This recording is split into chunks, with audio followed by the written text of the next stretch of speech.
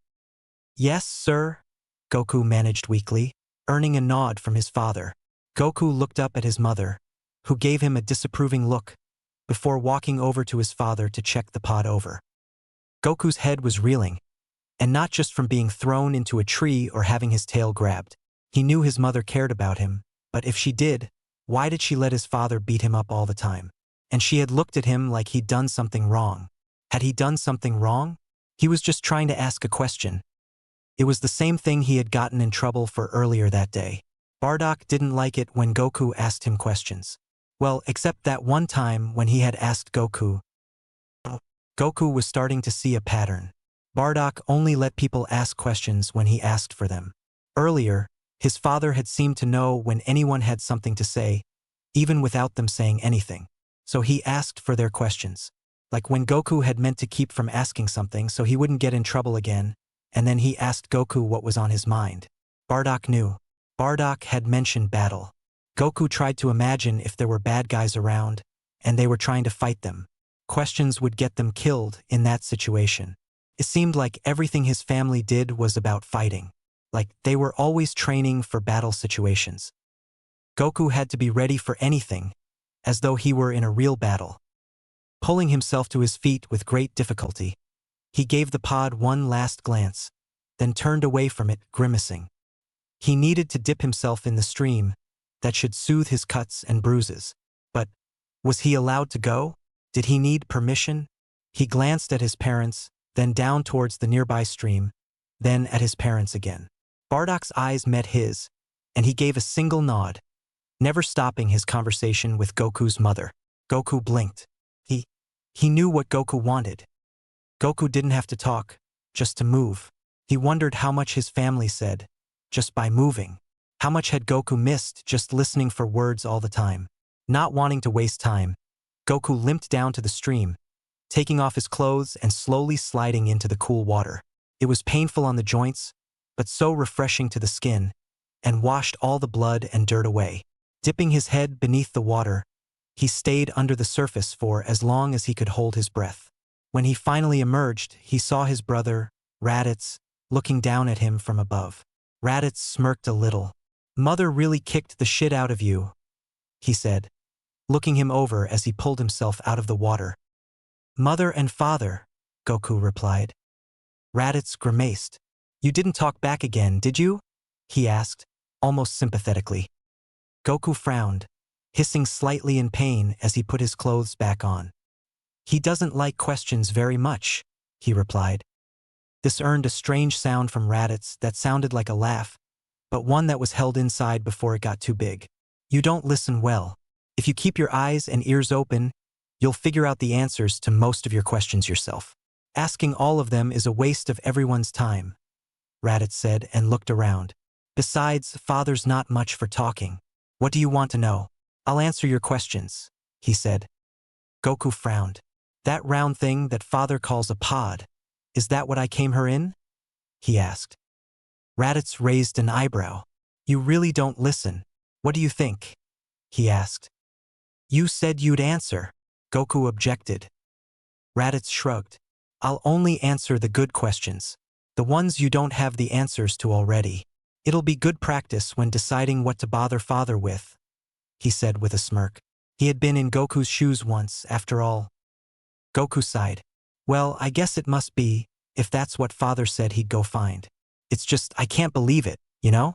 I can't believe I'm from another planet, he said. K, what else you got?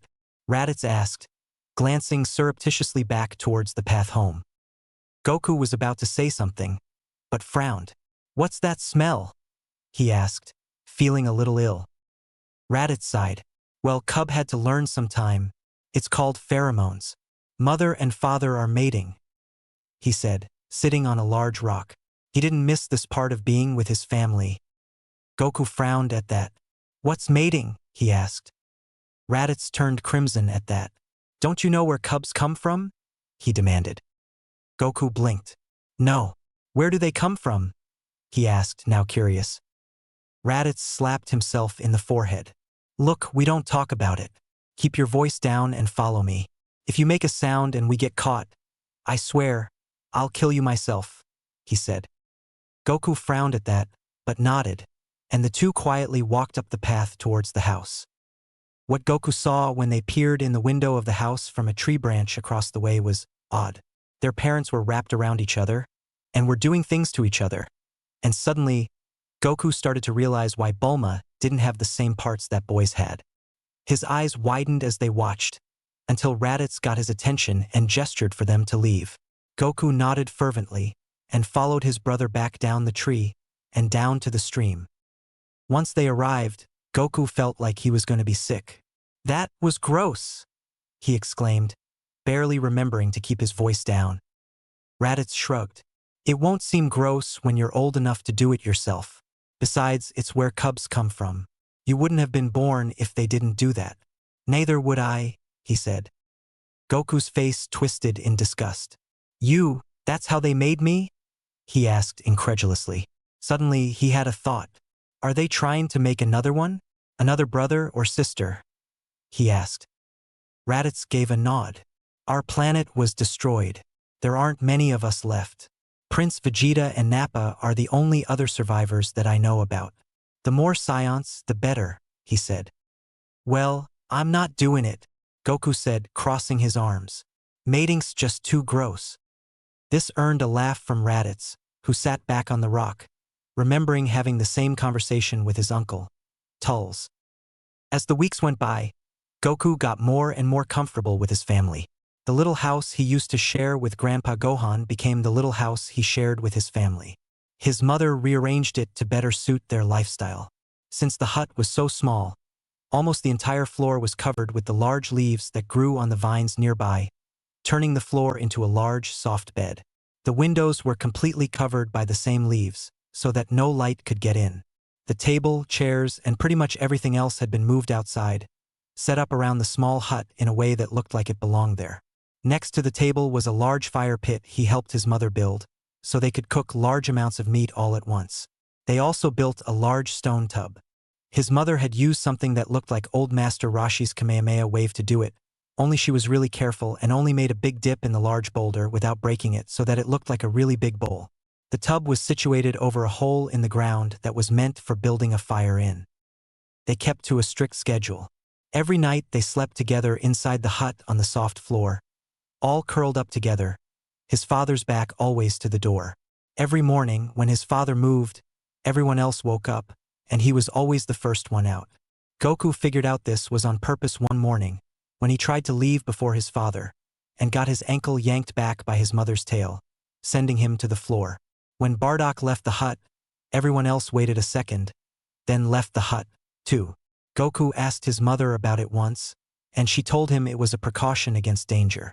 She reminded him that, just because they were the strongest beings on this planet, didn't mean they should start acting like it. If they weren't always careful, no matter what, then when someone stronger came along, they would get themselves killed. So, they would all come outside, stretch, and drink from the bucket of water his mother kept outside the door for that very purpose.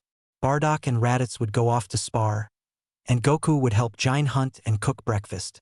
Once the scent of cooking meat hit the air, Bardock and Raditz would magically appear, and they all sat down to eat. Afterwards, Bardock and Raditz would leave again, and Goku would spar with Giant. His mother was fast and strong, and she fought dirty. Goku soon learned to wrap his tail around his waist when he was fighting, because she tended to grab for it. When they were fighting, it was like she wasn't his mother anymore. She was a wild, ferocious beast. It scared him a little at first, but then he just got excited, and sparring was a lot of fun because of it. Over time, he started being able to hold his own, and even got a few good hits in himself. Not that he liked the idea of hitting his mother, but sometimes you just couldn't help it if you were fighting. And he never hit her so hard that it would actually hurt her. He made sure of that. After their morning spar, Goku would help her hunt for and cook lunch, and once again Bardock and Raditz would appear when it was almost ready. They would eat, then more sparring, then dinner, then Raditz and Goku would go off somewhere, preferably far away, while their parents mated. Goku relished these times with his older brother, who had started to warm up to him after the first night. Raditz liked to tell stories, especially stories about their people. Stories he had heard from their mother when he was small. He also told Goku a lot about Frieza, and some of the horrible things that he made the Saiyans do. Goku had come to the realization that, while the Saiyans were a bloodthirsty warrior race, they were all about finding the biggest challenge, not about destroying the weak. But Frieza took advantage of their fighting skills, and made them do things they wouldn't normally do, by promising them what every Saiyan wants: strength. And then, when they got too strong, he destroyed them. Goku had never hated anyone before, at least not that he could remember, but a big bully like Frieza that forced people to do bad things, then killed them when doing those bad things made them strong enough to beat him? That was enough for anyone to hate, even Goku. But more importantly, Frieza was strong. Really, really strong, stronger than his father Bardock, stronger than their Prince Vegeta, by a lot. Just the thought of it excited him, and he wanted to go up against him more than anything. When he had mentioned this to his brother, Raditz had smirked, giving him a knowing nod. Goku had a feeling everyone in his family felt that way too. The smell of fire going at the house brought the boys back home every evening, for the family's evening bath, which Goku actually enjoyed. He had become acquainted with baths, thanks to Bulma, and hadn't looked forward to it at first. But his mother's definition of a bath was different. She took the entire boulder down to the stream, filled it with water, and flew it back up to the house to sit over the fire for a while. Then, when it was so hot it was almost boiling, they would all get in, and just let the hot water soak into their sore muscles. It felt amazing.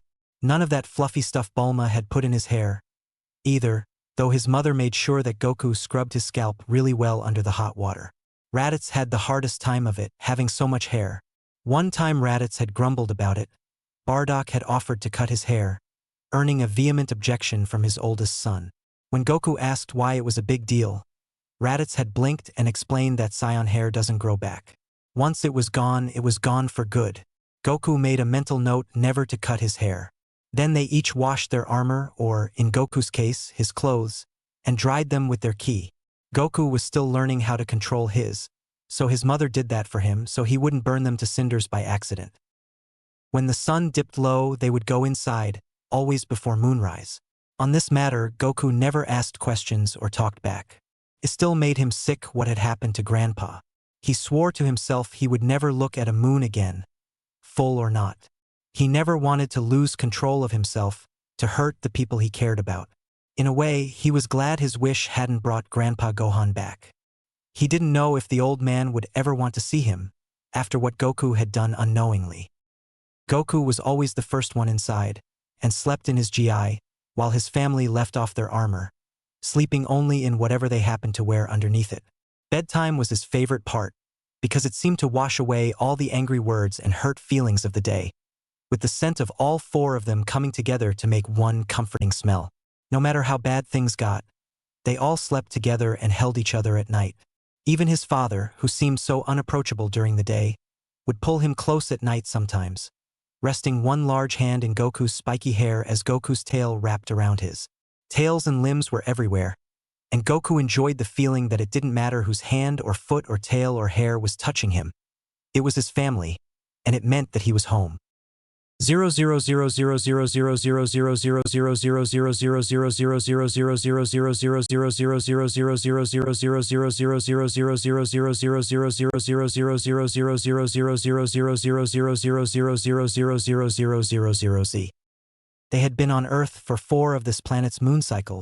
000000000000000000000000000000000000000000000000000000000000000000000000000000000000000000000000000000000000000000000000000000000000000000000000000000000000000000000000000000000000000000000000000000000000000000000000000000000000000000000000000000000000000000000000000000000000000000000000000000000000000000000000000000000000000000000000000000000000000000000000000000000000000000000000000000000000000 Bardock about Kakarot.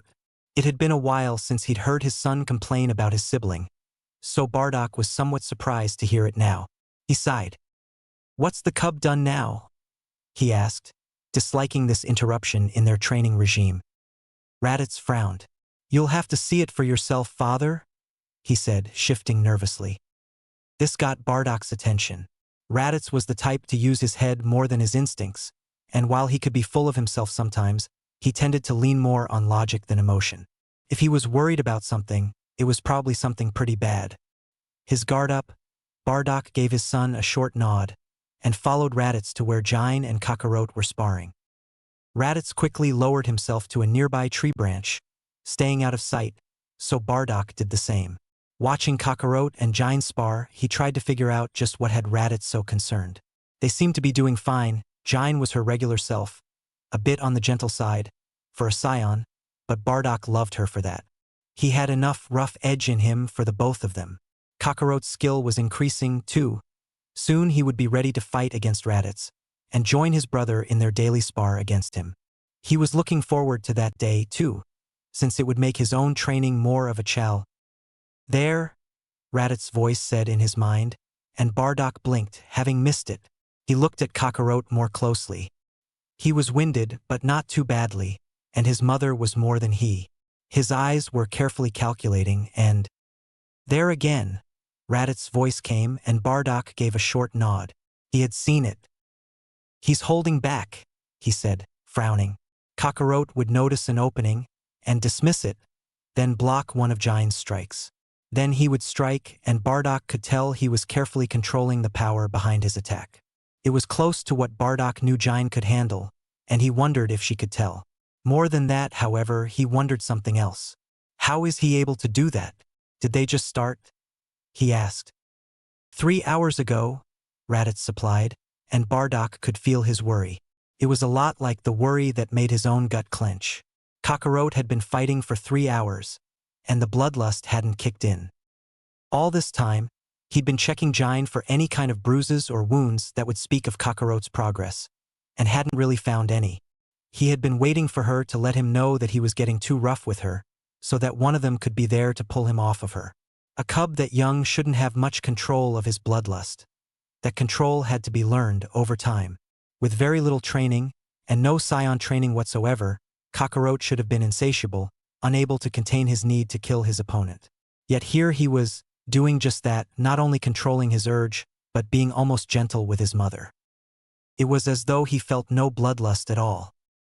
Jumping down from the tree, Bardock let his presence be known, causing Jine and Kakarot to stop. That in itself deepened his worry. Getting a cub to stop fighting at this point should have involved the cub being unconscious or unable to move. Kakarot was neither. Bardock said nothing, merely grabbed Kakarot's chin and looked into his eyes. The boy's mind was hard to describe. It felt like he was asleep but having a good dream, and nothing really made much sense to Bardock.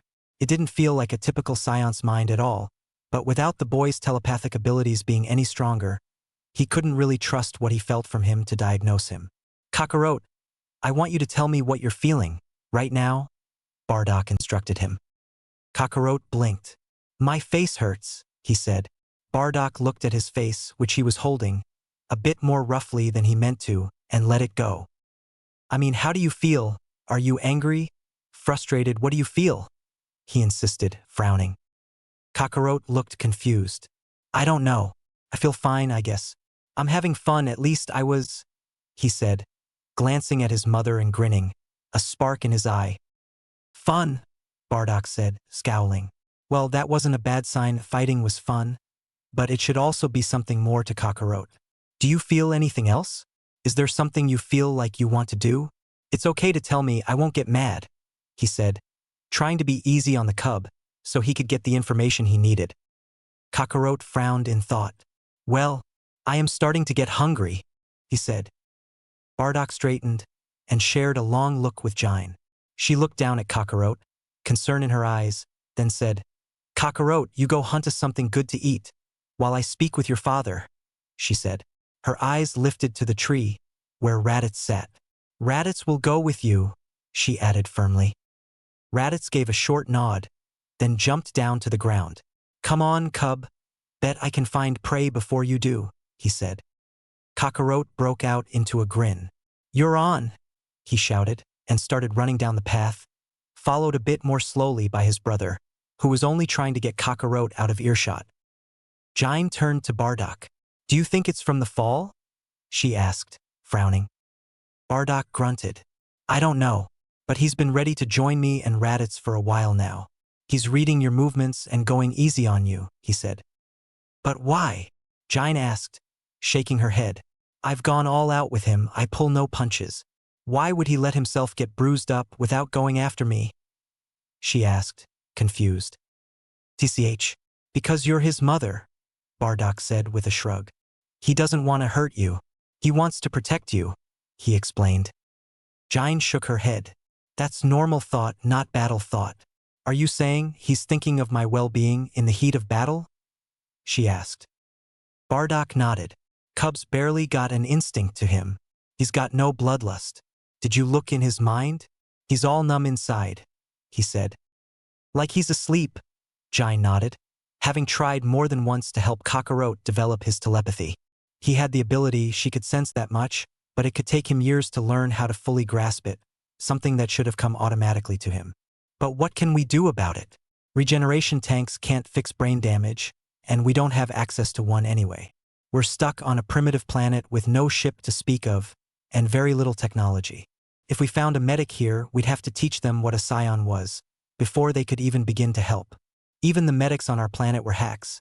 That Syncosian doctor who delivered Kakarot pretty much turned him into a scion pincushion, with all the times he stabbed that boy with a needle just to draw some dash.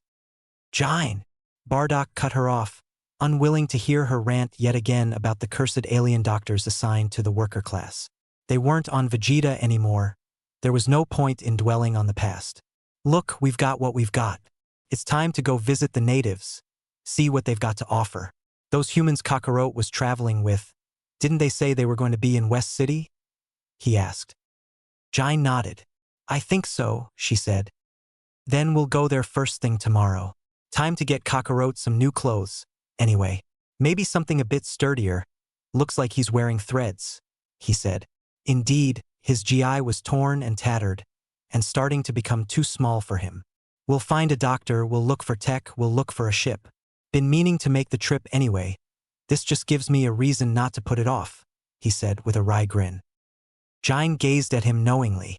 And there's probably alcohol in West City, she added. Bardock's grin widened. Thought crossed my mind, he admitted. He cared for his family on a deep level that only a scion father would understand, but staying cooped up with them, and only them, for 4 of this planet's lunar cycles, was enough to drive the most sober man to drink. And Bardock had never been called that a day in his life. Jine smiled. I have to admit, I'd like to see the sights. I wonder what a human city will be like. And I know Kakarot looks forward to seeing his friends, she said. Later that evening, during their bath, Bardock told them the news. He didn't mention to Kakarot about the medical reason why they were going. There were plenty of other reasons they needed to go, and he didn't want the cub to get it into his head that he couldn't fight just because he was brain damaged. He needed all the confidence he could get. Kakarot was ecstatic, of course, and Raditz was pleased to be getting a change in scenery, even though he knew the real reason behind the trip. Kakarot scrubbed his hair extra hard, so that Bulma wouldn't have anything to complain about. Last time she had complained quite often about how he smelled, and quickly washed his clothes and went to bed. The next day, Kakarot fought to keep still as their family prepared to go.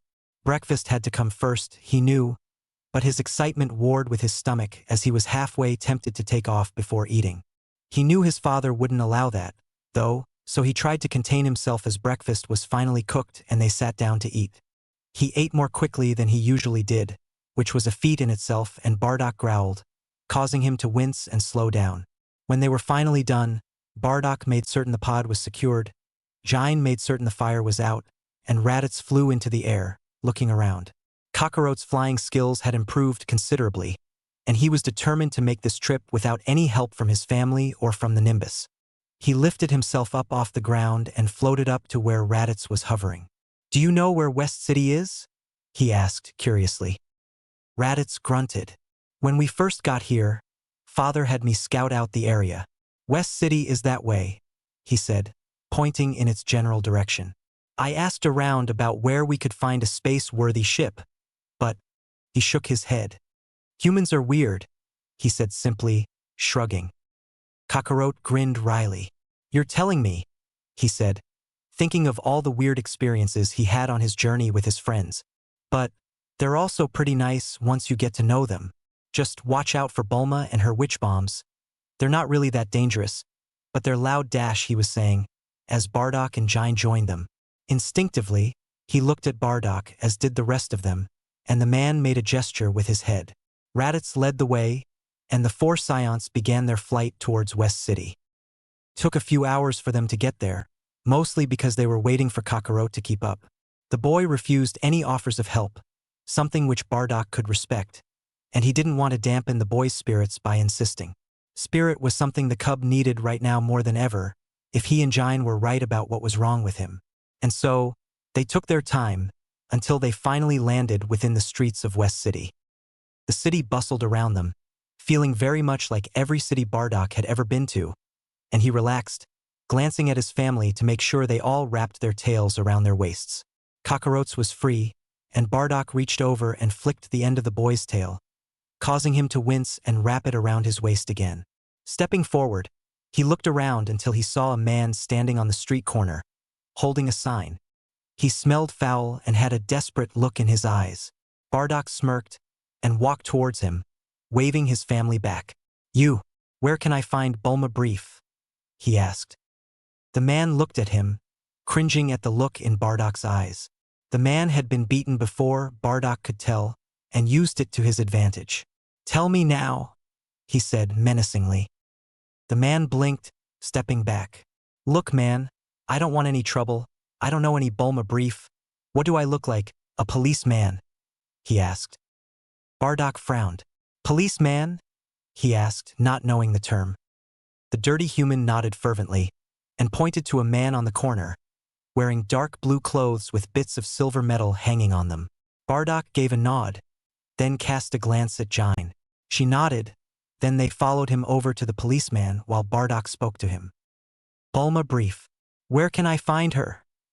he asked the man officiously. The man looked up at him, his eyes wide, and he swallowed, hand going for his weapon. Bardock sighed. He would get nowhere if this human saw him as a threat. "We're just visiting from another town," he said, trying to keep things simple.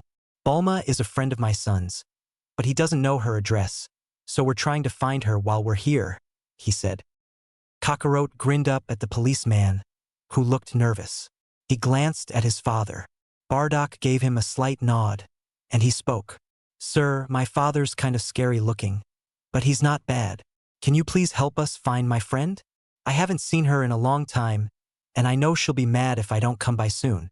I promised I'd come visit," he said. The police officer looked down at Kakarot, then relaxed, giving him a smile. "Well, sure, I think I can help. Bulma Brief, you said, eh? he asked.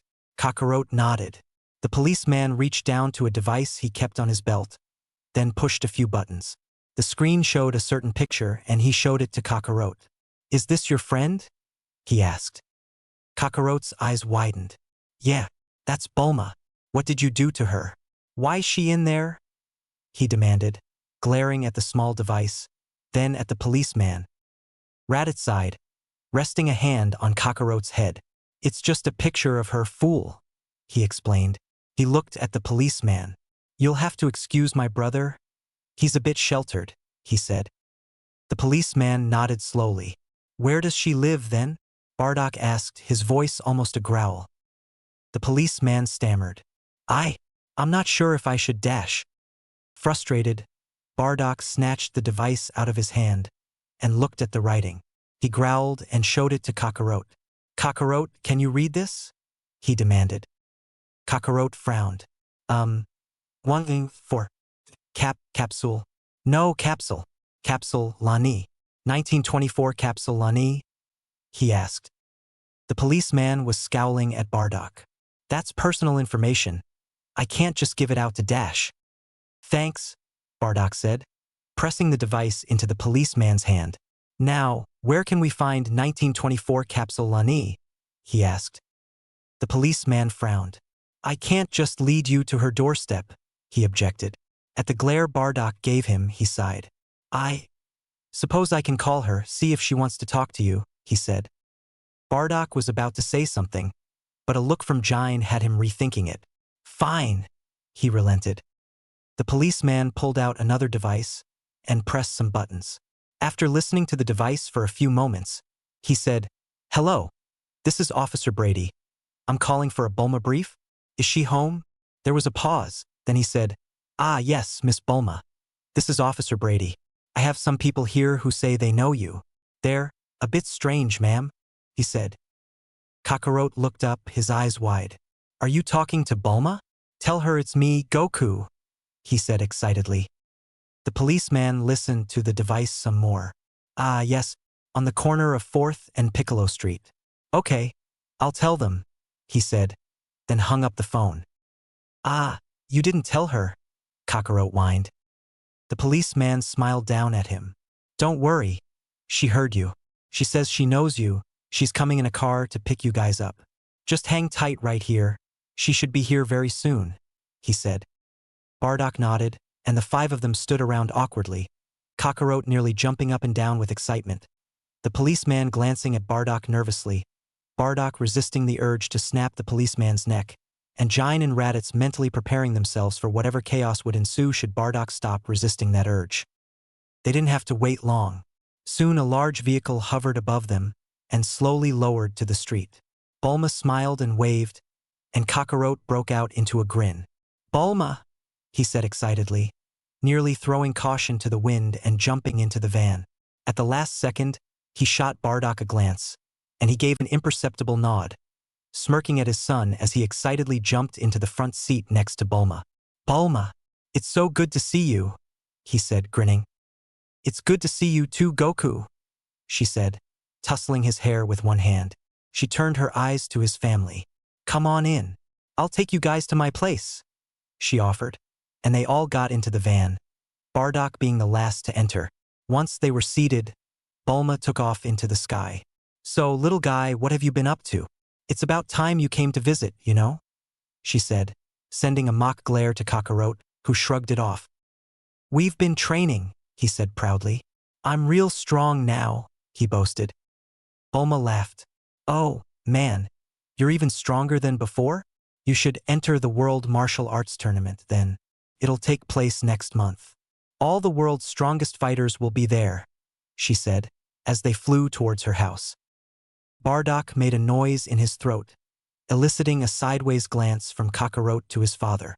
Maybe, Kakarot said, knowing his father didn't have a high opinion of Earth's strongest fighters.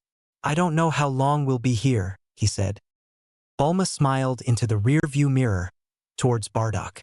Well, you are all welcome to stay as long as you want. There's plenty of room at Capsule Corp, she said, as they landed outside a very large building, shaped like a dome.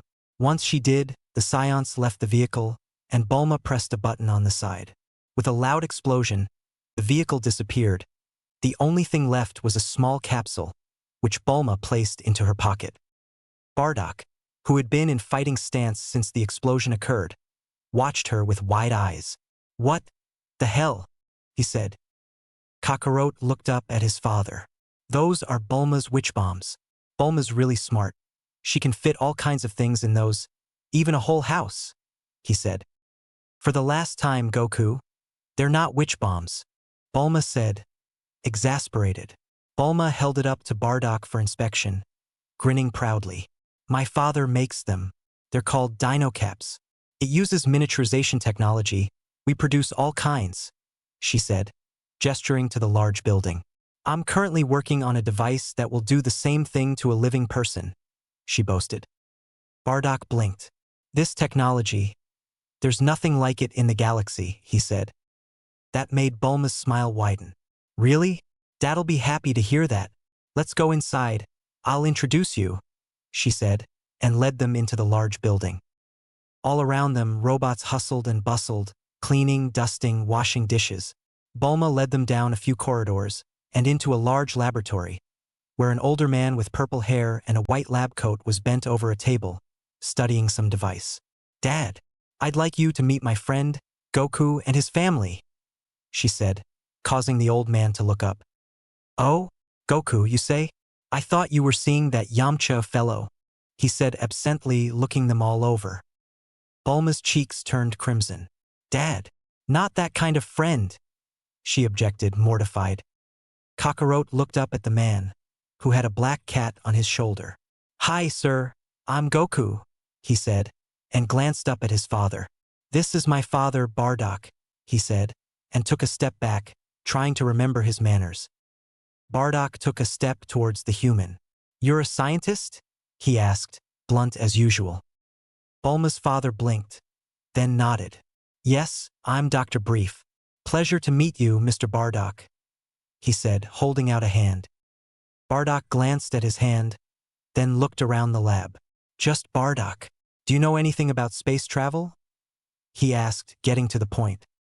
Dr. Brief withdrew his hand, frowning in thought. "Oh, yes, I remember. Bulma did say you were aliens to this planet, didn't she?" he asked, earning a nod from Bulma. "In answer to your question, yes, I know about as much as anyone on this planet does. I'm still working on the mechanics of it, mind you. The trouble is speed, you see. We can successfully travel to the moon and back, and even to other planets in our own solar system, but to get anywhere else would take longer than the human lifespan at this point," he said sadly. Bardock grunted. "What if you could study an existing spacecraft capable of greater speeds?" he asked. Dr. Brief's eyes widened at that. "Well, yes, of course, that would help tremendously. If I could see how they did it, I could duplicate the engine design, as long as it doesn't require resources not found on planet Earth anyway," he said. Meanwhile, Kakarot was glancing all around the lab, and Bardock cast Raditz a glance. The older boy noticed and looked at Bulma. "Is there anything interesting to do around here?" he asked, placing a hand on Kakarot's shoulder. Bulma frowned, thinking. "If you want, I can show you what I'm working on," she said, and led them out of the room, leaving the adults alone to talk. Once the young ones left, Bardock turned back to Dr. Brief, who was still muttering calculations to himself. "Dr. Brief, we need to discuss something else," he said, feeling his mate's tail brush up against his, searching for comfort. He let his tail loose to brush hers back as he spoke. "Our son, Kakarot, the one your daughter calls Goku, he hit his head pretty hard when he was young. We think it did more damage than we originally thought. We need a medic for him, but—" Dr. Brief nodded, understanding. "You don't have any Scion medics available, and need a competent human doctor who can keep quiet about you being aliens," he said knowingly. "I'm not a medical doctor, but I have one of the best in my employ, and I can assure you of his discretion. If you'd like, I can have him look over your son, run some tests. Maybe he can help?" he asked. Bardock gave a short nod. "What kind of compensation?" he was about to ask, but Dr. Brief just waved a hand. "Don't even worry about it, Bardock. Your son's a friend of my daughter's. We're happy to help. Just the chance to study alien technology helps me more than you know."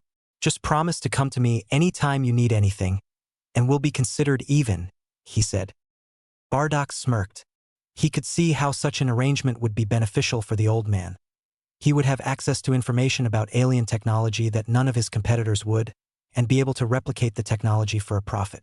He gave another nod and a grunt, indicating his agreement. Just then, a woman with blonde curly hair came in, holding a tray of drinks. "Oh, my honey, is this any way to treat guests? Hello, I'm Panchi, Bulma's mother," she said to Jine with a smile, holding out the tray. Jine looked at the tray, sniffing it lightly, then picked one of the cups up, taking a sip. "Thank you," she said, giving a small smile back. Panchi beamed at her and offered a drink to Bardock, who took one as well. "Bulma told me you live far away. Feel free to stay as long as you like. We'll be having dinner soon. I'll show you to the guest rooms," she said. Jine shared a glance with Bardock, then looked to Panchi. "Why don't you show me while these two talk? I can help with dinner if you like," she offered, as they walked out of the laboratory. Kakarot sat alone with Bulma in her room after lunch. His parents were talking with Dr. Brief, and Raditz was off looking around the city.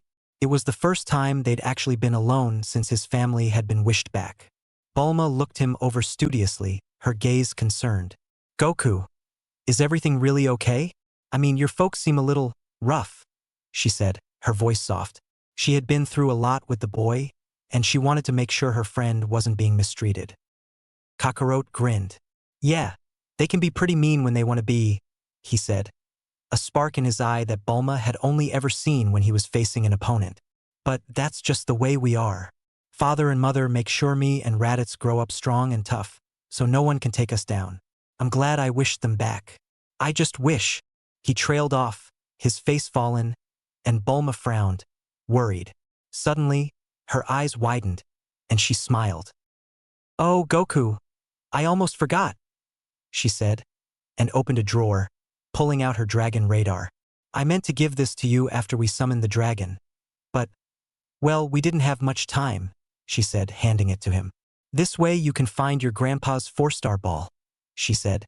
"The Dragon Balls should reappear in about 8 months. Kakarot took the radar hesitantly, then handed it back to her. "Thanks, Bulma. But..."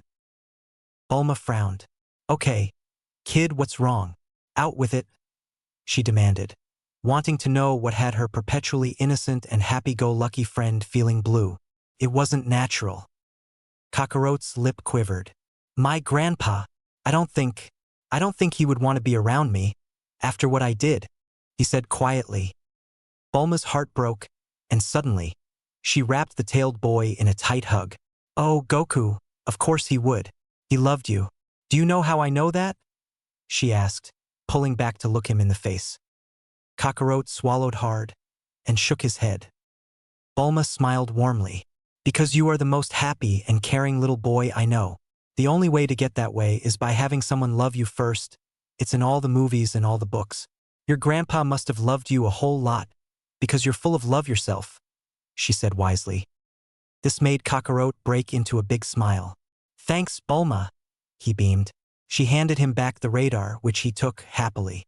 "I'll do my best to be good like Grandpa taught me, I promise," he said.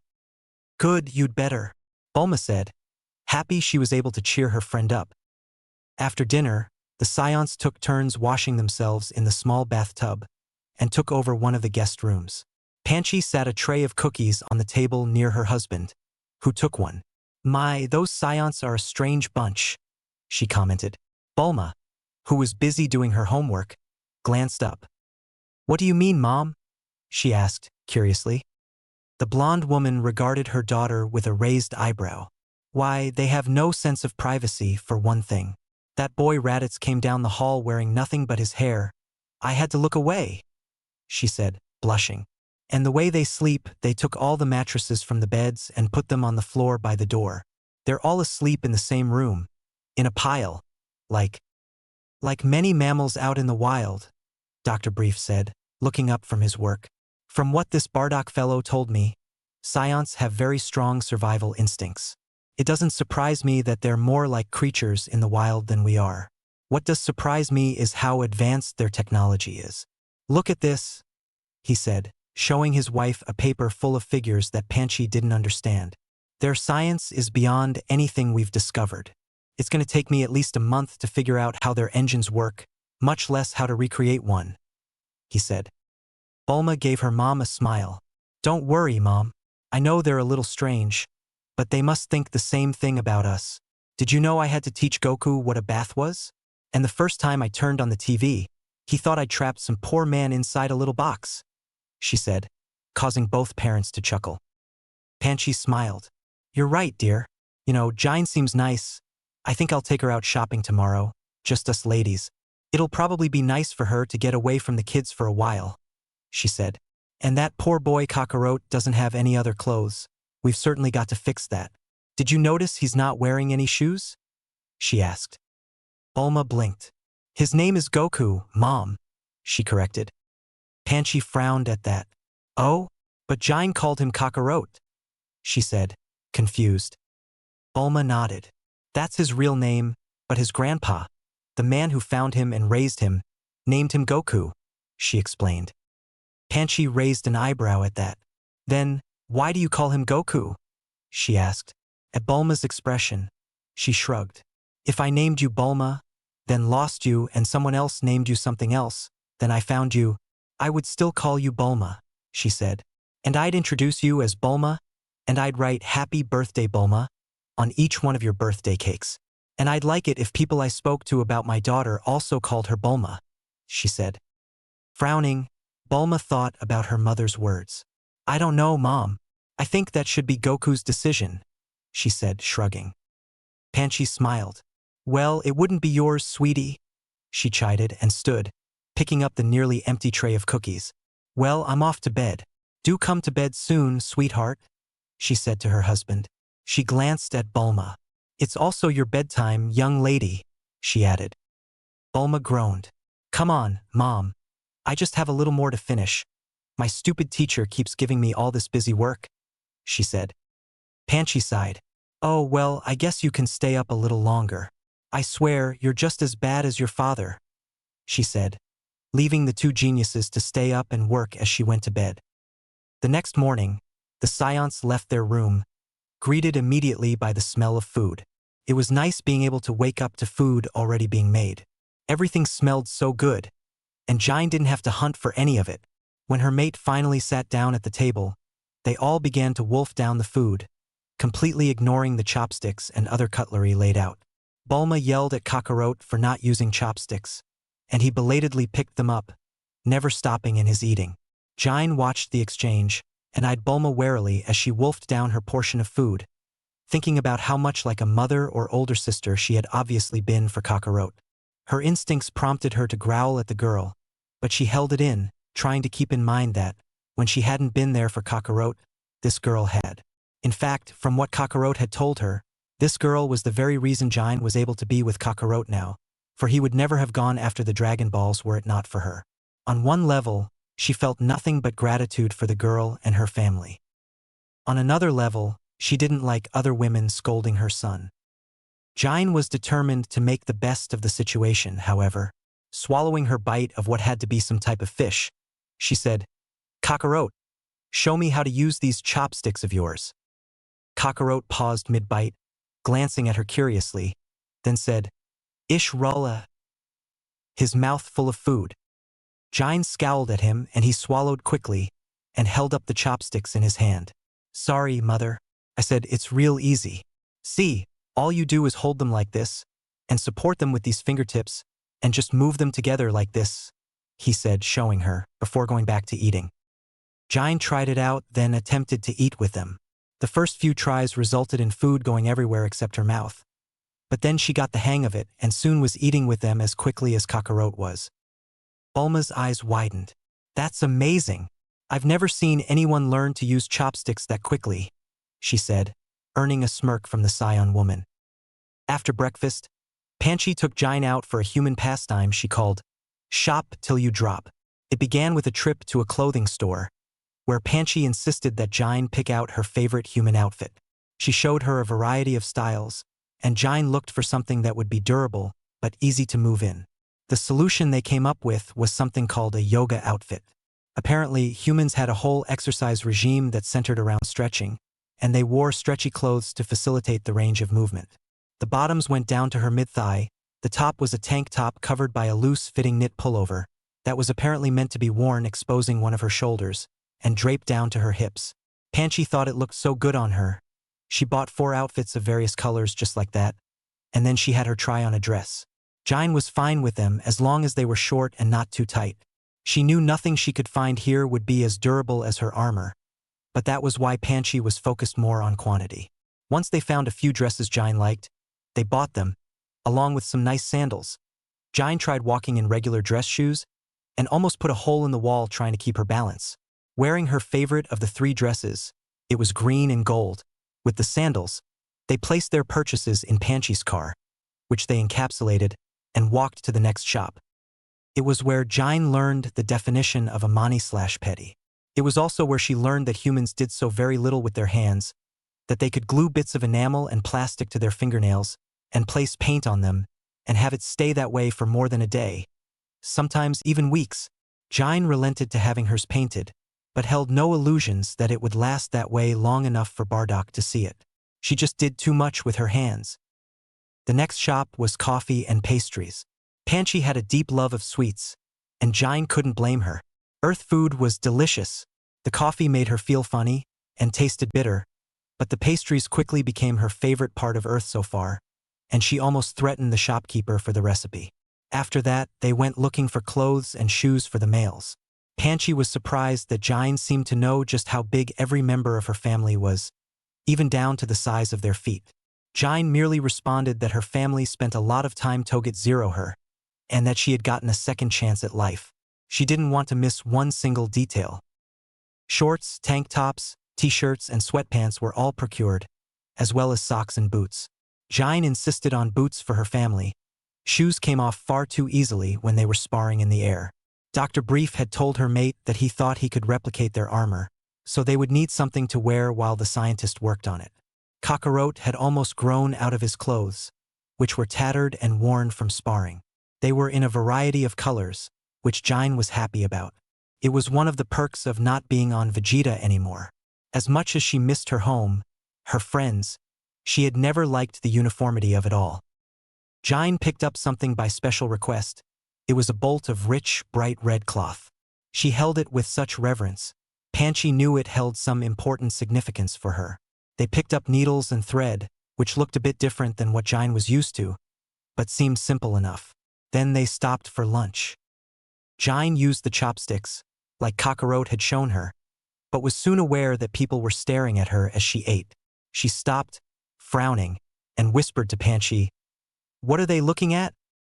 Panchi blushed a little, then said, "Well, dear, it's just, you scions eat so much and so fast," she said, trying not to hurt Jine's feelings. Jine blinked at that. "Well, yeah, we have to. Our bodies turn our food into energy too fast. I mean, I can slow down, but we might be here a while," she said. Panchi merely smiled. "No, dear, you eat as fast as you want to. Don't you worry about what other people think. They're just jealous because, if they ate like that, they'd get fat." She laughed, causing Jine to grin.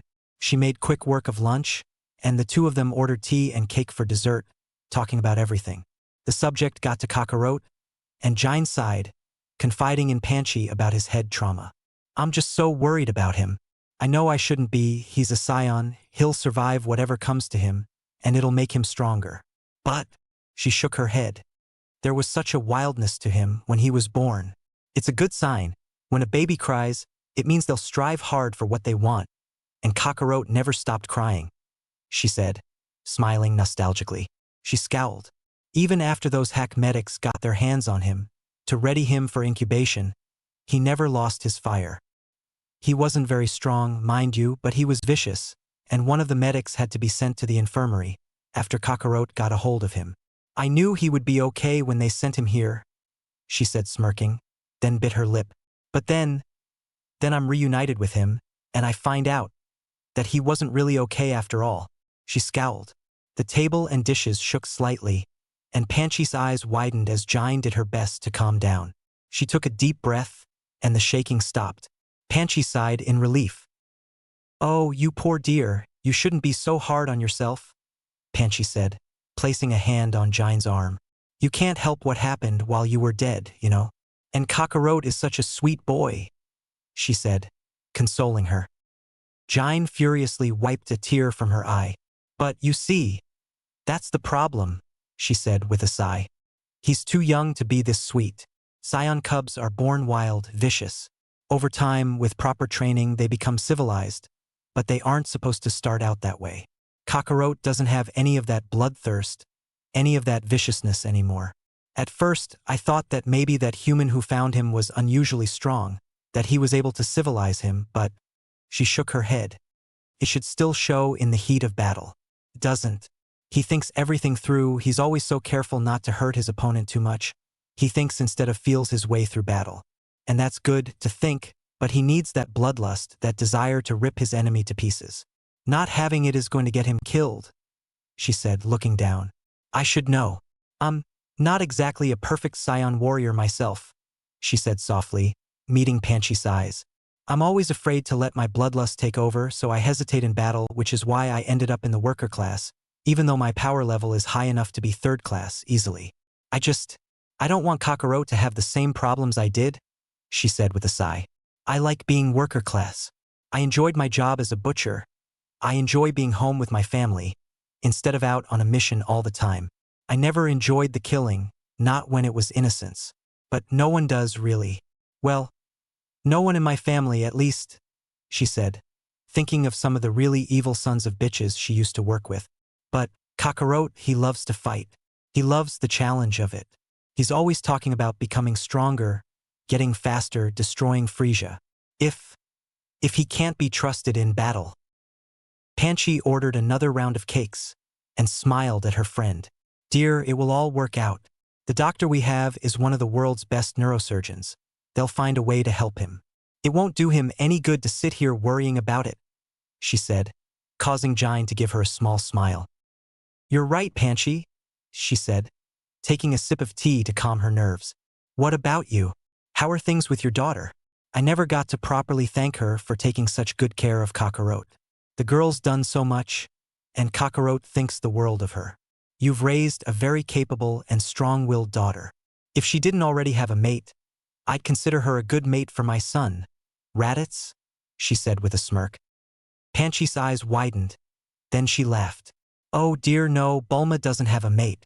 She has a boyfriend, at least he'd better only be her boyfriend.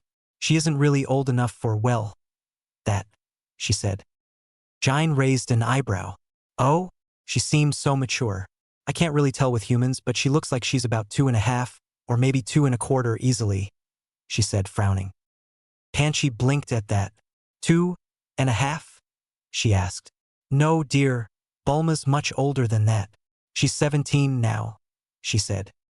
Jine gazed at her incredulously. "I think we're using different standards of time," she said with a laugh. "If she were 17 cycles old, she'd be well on her way to death's door." Panchi's eyes widened. "Oh dear, you must be right," she said with a laugh. "Well, how many years is a cycle anyway?" she asked. Panchi blinked. "I don't know. How long are your years?" she asked. After a few minutes of doing the math, which had never really been Panchi's strong suit, they came to the conclusion that Jine was a year younger than Panchi. Raditz was a year older than Bulma, and Kakarot was 12 years old. "Oh, but he looks so much younger," Panchi exclaimed. "Raditz could pass for 18, sure, but little Kakarot looks like he should be in kindergarten," she said. Jine didn't know what any of those things were. "Well, Raditz just hit his growth spurt, and he's getting close to mating age. Shouldn't be too much longer before someone catches his scent. Though, Bardock isn't really happy about letting the boys choose human mates. I feel it's for the best, though. Our race was nearly wiped out. We need to breed as much as we can, if we hope to survive. I hate to say it, but I'm the last living Scion female. That makes me directly responsible for making sure our race continues," she said with a sigh. Panchi smiled at that. "Oh, you get to be a matchmaker. Oh, do let me help. Bulma doesn't have many friends, mind you, but I do, and many of them have children close to your son's age." Maybe we can throw a big party, and he can meet some of them? She asked. Jine frowned. I don't know. It doesn't really work like that, she said. I need to find a strong female, who I like, and send him into her path. If she chooses him and he likes her, then they'll take care of the rest on their own. Otherwise, I'll have to search for someone else, she said. I would never do something as irresponsible as letting the males decide, she said with a laugh. Panchi thought about that for a long moment.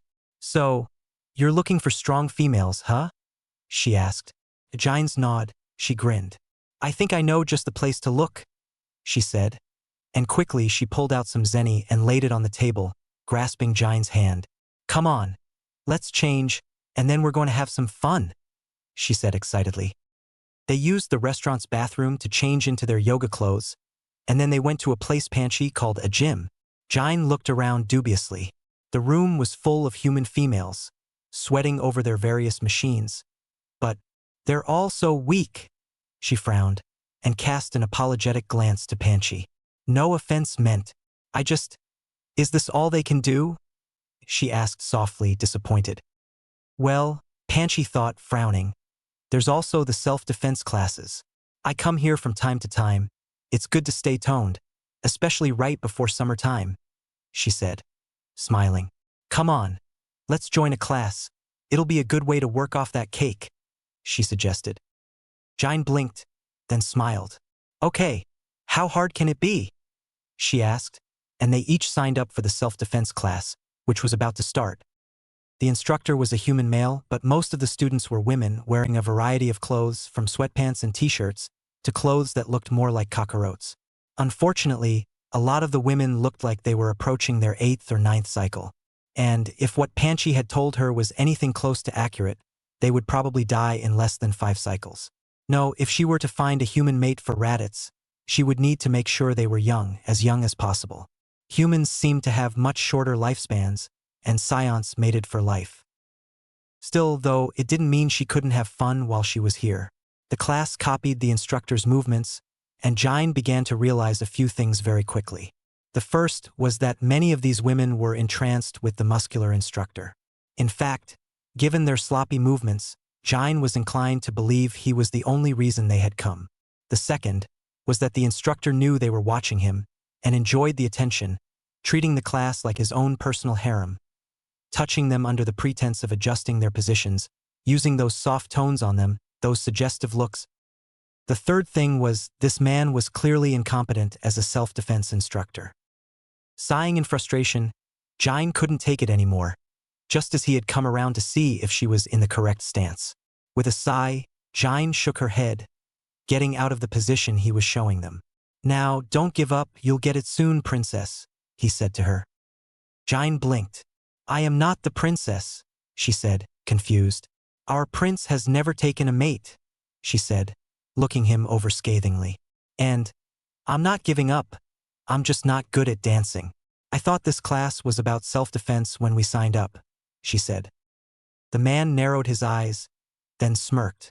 These positions will help make your body movements more efficient and are a waste of time, she said, crossing her arms. She took a step forward, noticing that he took a step back. How many times will these women be attacked by someone who will graciously wait for them to get into the proper position before they fight? More likely, they'll be attacked from behind by someone larger than they are who will try to take advantage of their smaller size, she said, glaring. These women are trusting you to teach them how to defend themselves. The least you could do is stop wasting their time, she said. Look, miss, my techniques are time-honored. How can someone come off the street and tell me they aren't effective before they've even gotten through a full class? He objected. Jine raised an eyebrow. Attack me, she said, smirking. The man blinked. What? Jine shrugged. Attack me. You want to know how someone off the street can tell you your moves don't work? Attack me and I'll show you, she said simply. At his hesitation, her smirk widened. Don't worry, you won't hurt me. Just go for it. Consider it a demonstration for the class, she said, gesturing to the other women, who were watching the scene intently.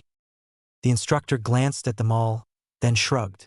Okay, miss, but remember you asked me to. Don't sue me later, he said. I won't, Jine promised, not knowing what that meant. Anyway. Suddenly, the man attacked, using the moves and stances he was showing the class. In mere seconds, he was on the ground, with Jine sitting on top of him, glancing at her fingernails to see if she chipped the paint. Like I said, they don't work, she said, looking down at the instructor, who was groaning in pain. She then turned her eyes to the other women in the room. You're all attractive women. You can do better than this piece of fluff. Go find yourselves a strong male, she suggested, and getting up, tilted her head towards Panchi. Sorry for messing up class, she said, not feeling too sorry. That guy had grated on her nerves. Panchi laughed. No, that's fine, dear. He's just eye candy, really. Half of us are married, we just come here to look, she said, earning a few chuckles from other women in the room. Jine felt embarrassed. So, you don't come here to learn self-defense? She asked. One woman chuckled and said, Oh, we know Ricky's full of crap, but he's got a nice bum. It would be nice to really learn self-defense, though. Yeah, I could use it on my asshole of an ex-husband, another lady seconded, and more chimed in. Jine raised an eyebrow, grinning fiercely. Hours later, the group of women left the room, sore and covered with sweat, thanking Jine excitedly as they left. Panchi looked over at her friend, looking quite winded herself. You know, they're all going to be calling me to get more lessons from you, she said. Jine smiled, not looking sweaty or winded in the slightest. That's fine, I really enjoyed it. You know, I was thinking, maybe the best way to find a mate for my son is to have the stronger girls come to me? Maybe I should start my own self-defense class, that way I'll be able to tell which ones are the strongest and send them Radit's way, she suggested. Plus, it would be a good way to make money for my family. Since my mate doesn't work for Frisia anymore, we don't have an income, and I'm not sure what he'd do here. I doubt he'd join one of Earth's armies. He wouldn't want to split his allegiance. One of us needs to have a job, she said.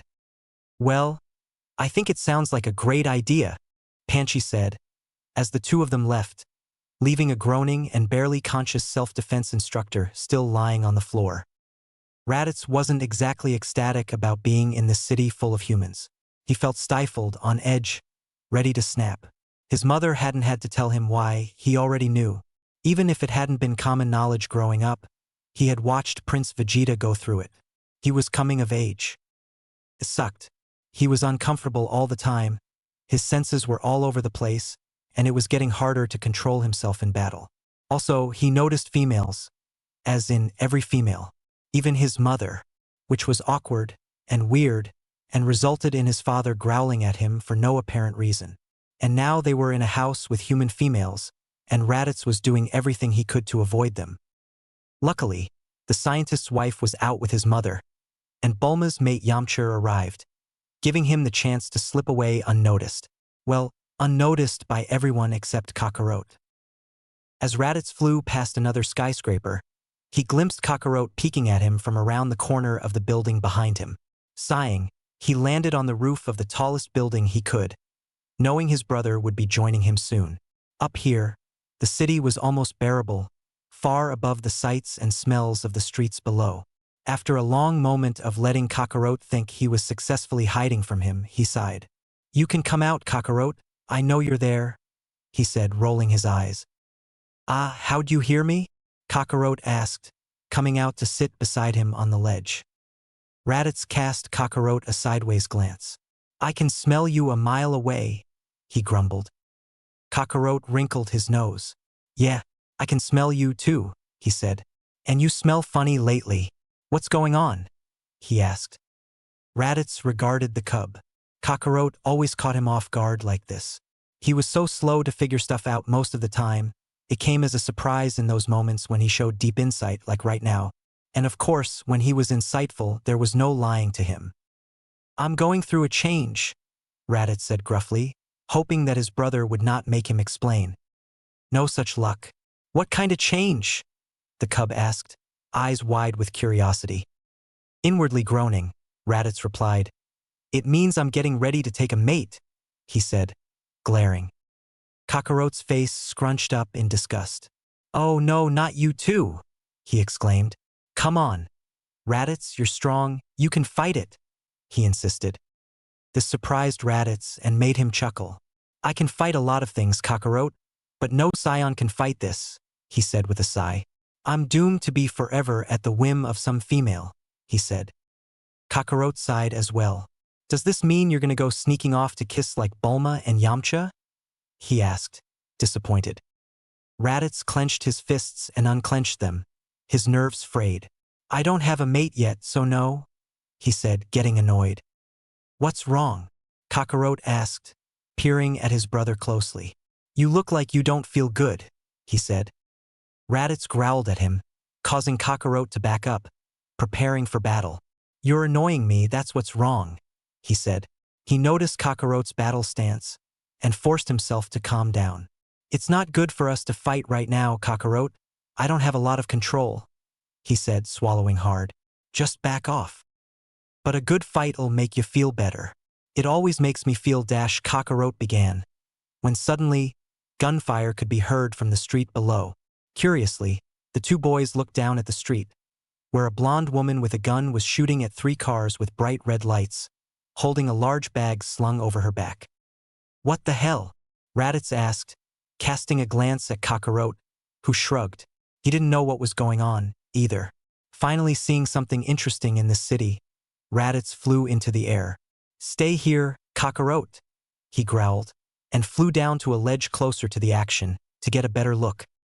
Kakarot frowned, looking down at the scene. Why do I have to stay behind? He grumbled to himself, but made no move to disobey Raditz. Raditz was still stronger than him, and he would beat the snot out of him if Kakarot disobeyed. What's more, Father would be pissed at him for disobeying his brother's orders. Gritting his teeth, he stayed put, straining his senses so that he could see and hear everything that was going on. Meanwhile, Raditz's eyes were fixed on the blonde woman, who was brashly telling her pursuers where they could put their right to remain silent, it wasn't somewhere nice, and spraying their cars with more bullets from her primitive weapon. One of her attackers got a bit too close on his hovercycle, and she used her large bag to bash him off of it, hopping onto it herself. Kiss my ass, she yelled by way of salutation, and quickly took off into the air. As she passed Raditz, she cast a glance at him, scowling, and Raditz caught her scent. Took only a brief instant, then she was gone, and Raditz was like a moth to a flame. Raditz followed the female's scent. Kakarot watched him go, then sighed, taking to the air to go back to Capsule Corporation. Stupid mating. I hate mating. Won't catch me doing it, he muttered to himself as he flew back. Raditz followed the female for a long time before spotting her hovercycle parked outside of an old, seemingly abandoned building outside of the city. He descended, entering the building through a large broken window in the top floor. Not touching the ground so as not to make any noise, he hovered down the stairs to the bottom floor, following the female's scent. She was down here and she was… Hold it right there, freak, or you'll be spitting up bullets, came her warning, and Raditz could sense her behind him, holding her gun. With a smirk, he turned around, crossing his arms as he let his feet touch the ground. Go ahead, he said cockily, knowing this primitive weapon couldn't hurt him. The female looked to be about his age, with blonde hair, tied back with a red bandana, fierce green eyes, and wore a short green tank top with very short khaki shorts. The female smirked, then said, You asked for it. She squeezed the trigger, causing bullets to speed towards him. Raditz caught each one. When she stopped, he had a handful of bullets in his hand. The human's eyes widened, and she stepped back. What the hell are you? She asked, starting to think she was in trouble. She didn't have her rocket launcher with her, or this guy would be splattered on the wall right now. Raditz shrugged. I'm a scion, he said, crossing his arms. Why were those men following you? He asked curiously.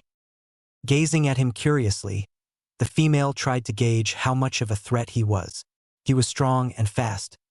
She couldn't take him in a fist fight, she knew, and she doubted her hovercycle could outrun someone who could catch bullets.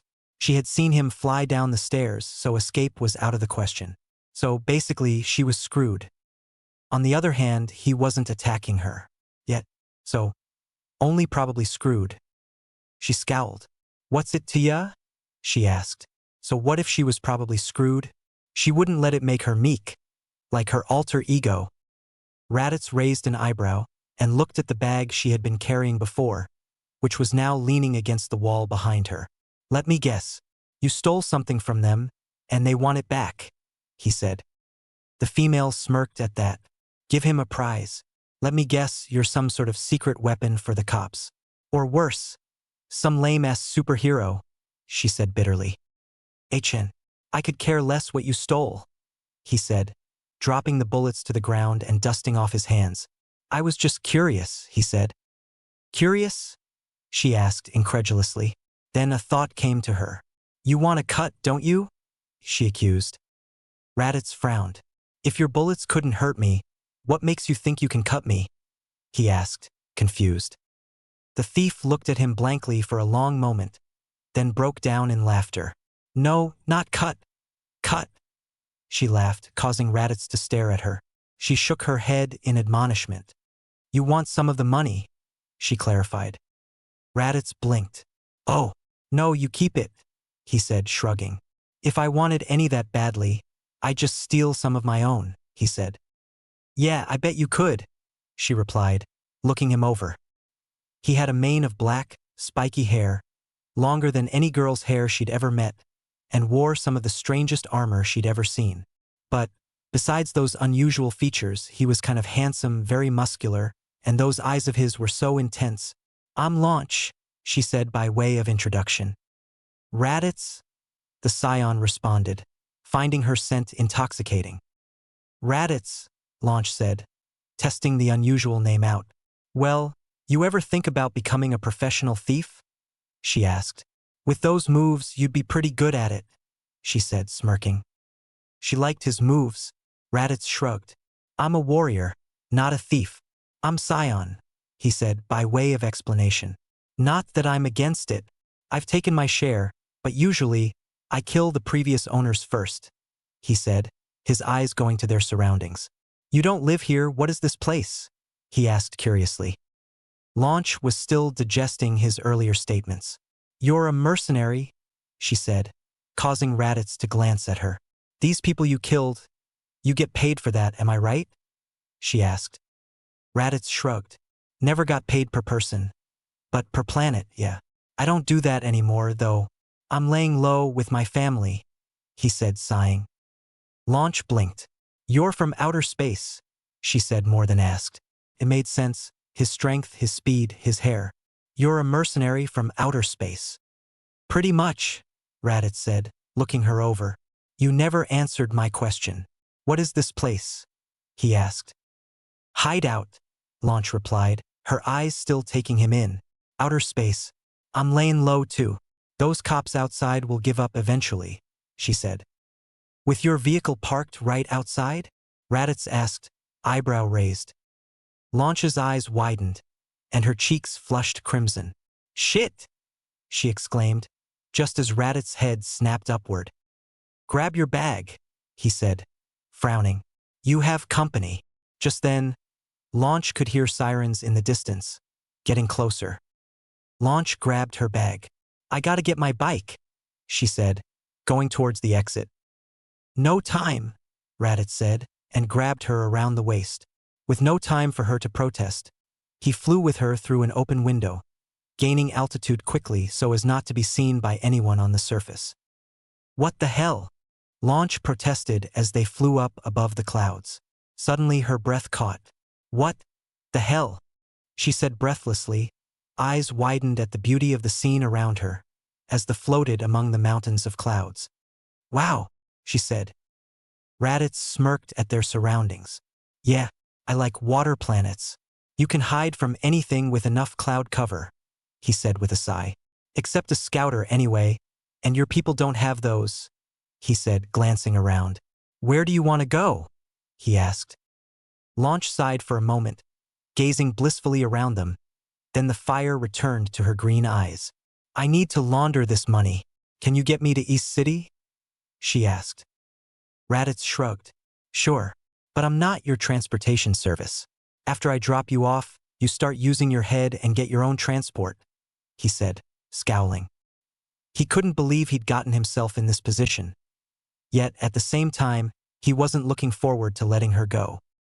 This caused the human female in his arms to huff. "I never said you were, asshole. You grabbed me, remember?" she yelled. "HN," was Raditz' only response, as he flew them towards East City. By the time he got them there, Launch had relaxed and was even enjoying the flight. Right up until the dust and exhaust fumes got caught up in her nose, and she sneezed. Raditz almost dropped her. Her hair had turned blue, and her entire demeanor had changed. First, she seemed confused, looking around blankly. Then, upon seeing him, she screamed loudly, "Aya, who are you? Put me down. Help!" she cried out, dropping her bag of money. Instinctively, Raditz reached down and caught it, and tried to keep her from struggling out of his arms and falling to her death. "Just calm down. I'm putting you down. Just stop," he insisted as she struggled. When they finally got to the ground, she backed away from him, looking terrified. "Who are you? What's going on? Where am I?" Launch asked, and Raditz could tell right away this was not the same female he held moments ago. He frowned. "I told you. My name's Raditz. You're outside of East City. You wanted to get this money laundered," he said, gesturing to the bag he was still holding. Launch's now blue eyes widened. Then she sighed, collapsing to a sitting position on the ground. "Oh no, I've gotten in trouble again," she lamented, crossing her arms over her knees. "She always does this. Every time I sneeze, she gets me into more and more trouble," she sobbed. Raditz blinked at the sight. You're not Launch?" he asked, very confused. She smelled the same. Launch looked back up at him, tears in her blue eyes. "Yes, I'm Launch," she said, and at his look of confusion, she sighed. "You knew my alter ego. Then you must know what happened. Every time I sneeze, I change. Sometimes I'm her and sometimes I'm me," she said, and frowned at the bag of money he held. She stood up, dusting herself off. "I don't want to have anything to do with that money. You can keep it. I'm going to try to find somewhere to stay. It looks like I've probably lost my last job as a waitress," she sighed, hating how unpredictable her life was as she started to walk towards town. Raditz growled. "You mean, after all the trouble you put me through, you don't want this after all?" he exclaimed, holding out the bag. "How are you going to find a place to stay with no money? What, is this the stupid version of you?" he asked incredulously. Launch turned around, her eyes wide, filled with hurt. "I'm not stupid," she exclaimed, in her meek little voice. "Do you have any idea how hard it is piecing together a life, when every time I do, she comes back and ruins it? I had an apartment and friends and a good job. Now I have to start all over again. And I don't even know if the place I'm going is one of the places she's robbed," she said, her lip quivering. Raditz scowled, looking away. "Yeah, I think I have an idea," he said, remembering being pulled out of the rubble by Vegeta and Nappa, learning that his family, his entire planet, had been obliterated. And then, once he'd finally started getting used to life in Frisia's army, suddenly being yanked out of that life, for this one on Earth, with the very family he'd finally accepted the loss of. He looked at her. "I know a place you can stay for a little while," he said, dreading the conversation he'd be sure to have with his parents. Looking down at the ground, he blasted a deep hole into it and dropped the money sack in. He then picked up a nearby boulder and placed it over the hole. "There. In case you change your mind," he said, and held out a hand to her. Launch regarded him silently for a long moment, then stepped towards him, taking his hand. He wrapped his arm around her, and soon was taking to the air, back above the clouds. Launch gasped. "It's beautiful," she murmured, sighing in bliss, leaning her head against his chest. This took Raditz by surprise, and he swallowed hard, trying not to hold her so tightly he hurt her. Kakarot watched Raditz go, and sighed. It had been good to see Yamcha, but he'd caught enough of his and Bulma's eyeing each other to be able to catch the hint they wanted to be alone. He was good at that now, catching hints. It was part of learning how to talk without using words, which was why he knew that Raditz didn't want Kakarot to follow him. So now he was on his own again. He should enjoy the time alone, he thought.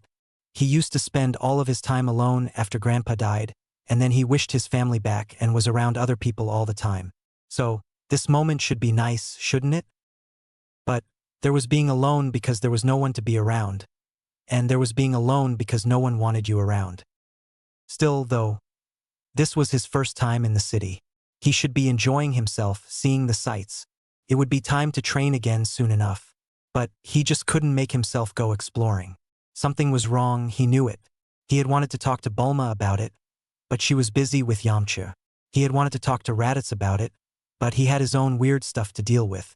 So now he could either keep thinking about it, or just go ask his father once and for all. Kakarot had a lot of respect for his father.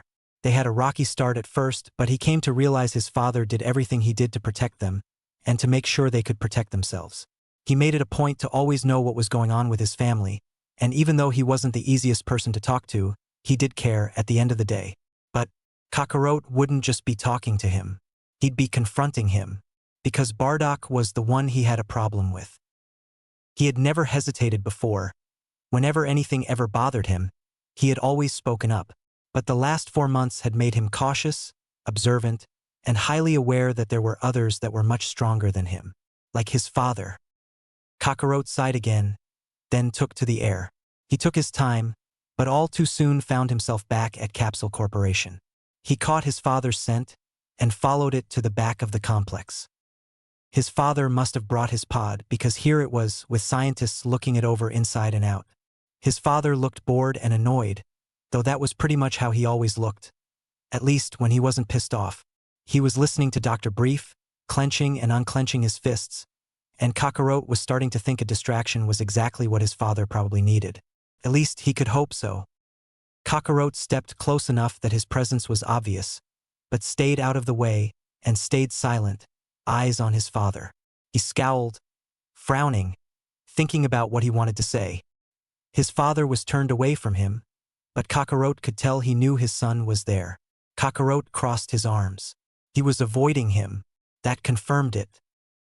His father was hiding something from him. Kakarot waited patiently for Bardock to acknowledge him. He would wait his father out. After what seemed like an eternity, he could see his father's shoulders fall slightly. "Kakarot?" he said more than asked, giving him permission to approach him and speak. Kakarot did so, fighting against the nervousness in the pit of his stomach. It wasn't all from confronting his father. He considered this to be a type of battle which excited him more than made him nervous, even though he knew his father could easily take him. No, what made him nervous was what he feared was the answer to his question. "They're taking pictures of the inside of my head tomorrow," he said, relaying information that he received from the man in the white coat who had spoken to him earlier. Bardock shrugged. "They're taking pictures of all of our heads," he countered nonchalantly. That was both by necessity and design. The neurosurgeon needed an idea of what a normal scion brain looked like before he could diagnose what was wrong with Kakarot's brain. "Just a routine checkup," Bardock said. Kakarot's eyes narrowed. "You think I'm stupid and I got no instincts, but I can tell when people are lying to me. You're hiding something, and I want to know what it is," he growled. His senses were on alert. If his father were so inclined, this would be where he started pounding him.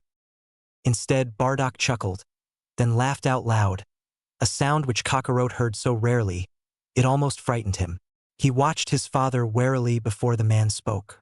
"Well, at least you got some sense, cub," he said with a smirk. His smirk then faded, as he looked Kakarot over intensely. "Fine. You want the truth? You're brain-addled, Kakarot. At some point, you fell and hit your head so hard you lost all your memories. That's how you got that nasty scar," he said, pointing to Kakarot's head. Kakarot's fingers went up to his scar, and he swallowed. "You already knew this stuff. If that's why we're here, why didn't we come after the first full moon? Why wait till now?" he asked, frowning. Indeed, he remembered the conversation his parents had about his head when they were first wished back. There was something else going on here, though he could feel it. Bardock crossed his arms, looking down at his cub. "The other day, I noticed something else wrong. Something that, if we don't get it fixed, could easily get you killed," he said grimly. There it was. Kakarot swallowed, his fears suddenly founded. He scowled. "What's wrong with me?" he demanded. He had to know. If it was something that could kill him, he wanted to know the name of his enemy. Bardock closed his eyes for a moment, pressing a finger and thumb to the bridge of his nose. Then, he knelt down and placed a hand on Kakarot's shoulder, gazing into his eyes. Kakarot, you're a scion cub. When you fight, you're supposed to go for blood. You're supposed to stop at nothing to take down your opponent. When our people sent you here, it was meant to be a death sentence to planet Earth. If you hadn't hit your head when you did, you would have eventually killed every human you came into contact with because scion cubs don't know how to stop before they've killed their opponent. He told him truthfully. Kakarot's eyes widened at that, and he felt like his whole world was crashing down around him. He was supposed to be a killer? Bardock grunted.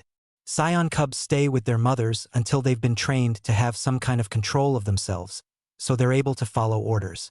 But Frisia, he spat the name out like it tasted bad. He had the scion cubs with the lowest power levels incubated and sent to remote planets to conquer them. He was trying to mold us into his perfect army.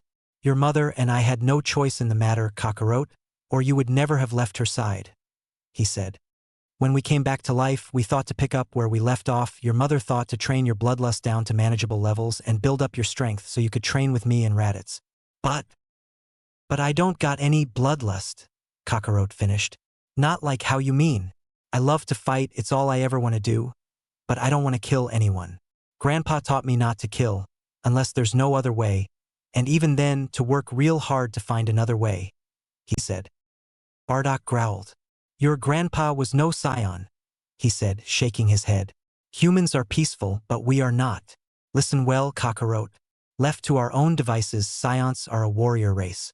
Not soldiers, he said, his lip curling with distaste. Not mercenaries. We don't kill for the sake of killing. But we do kill, he said, gripping Kakarot's shoulder hard. Our nature is to fight whoever's stronger than us, until we reach a new level of strength. The only way to survive this is to be willing to kill your opponent. If you aren't, then your opponent will kill you. That is why you need your bloodlust, son. It's your protection, your survival. Without it, you aren't fighting one opponent, you're fighting two, your enemy and yourself. I won't take you into battle like that. If I can't trust you to finish your opponent, I can't trust you to fight him, he told him bluntly. Kakarot swallowed. You mean Frisia, don't you, father? He said more than asked. Bardock gave a grunt in affirmation. He frowned. So, the doctor's gonna try to give me my bloodlust back? And my memories? He asked. Bardock gave him a single nod. And I'm gonna want to kill people? He asked, frowning. Only when you fight them, Kakarot, Bardock said, frowning. How strange must it be to have control, then to have it ripped away from you and have to spend your lifetime getting it back. Yet that was what his son would have to go through, he realized. He sighed. Kakarot, do you trust me? He asked his son. Kakarot frowned, regarding the man who looked so much like him, yet seemed so different. Still, yeah, father, I trust you, he said softly. It was true. His father was hard, but he used his hardness to protect his family, Kakarot included. Bardock searched his eyes for any doubt or hesitation. Finding none, he gave a short nod. Just like I would never send you into battle unless you were capable of killing your opponent, I would also never send you into battle unless you had the control to stop killing your opponent, he said. If the doctor can fix your brain, you won't have control for a while, but your mother and I will train it back into you. Trust that I know your limits, and that I won't let you be a monster, like Frisia wanted you to be, he told him. Kakarot's lip quivered, and he swallowed hard, but he refused to cry in front of his father. He gazed into his father's eyes and gave a short nod, the way his father always did. Returning the nod, a spark of pride in his eyes, Bardock stood up. Now, go find those friends of yours. Won't be able to be around much after the surgery, so use your time wisely, he said, then returned to speak with Dr. Brief about the location triangulation module in the pod. 00000000000000000000000000000000000000000000000000000000000000000000000000000000000000000000000000000000000Z. Finding Bulma and Yamcha wasn't that hard. Fortunately for Kakarot, They were just talking when he entered the room. He breathed a sigh of relief and did his best to smile brightly at them, wanting his memories with them to be good ones, since those memories would have to last him for a while. "Hey guys," he said brightly. Then he hesitated. "You're done, right?" he asked warily. Bulma blinked. "Done with what, Goku?" she asked curiously. Kakarote's face scrunched up. "You know, done mating. 'Cause, if you're not, I ain't sticking around to watch," he exclaimed, disgusted. Bulma's and Yamcha's faces both turned crimson. "Mating? No, Goku, we weren't—" "Wait, how do you even know about that stuff?" Bulma asked, startled that her young friend, who did not even know the difference between boys and girls 4 months ago, was suddenly accusing them of having sex. Kakarote looked momentarily ill. "I don't want to talk about it," he said, frowning, and looked between the two of them. "If you guys are done being gross, I was wondering if maybe we could go look at the city?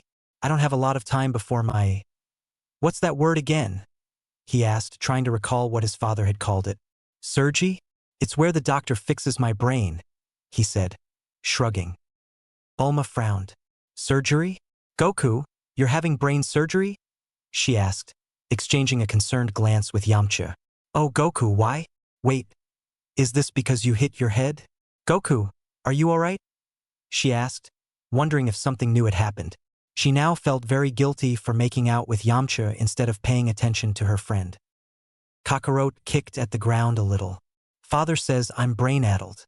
He says that's why I'm so peaceful like a human," he said, frowning.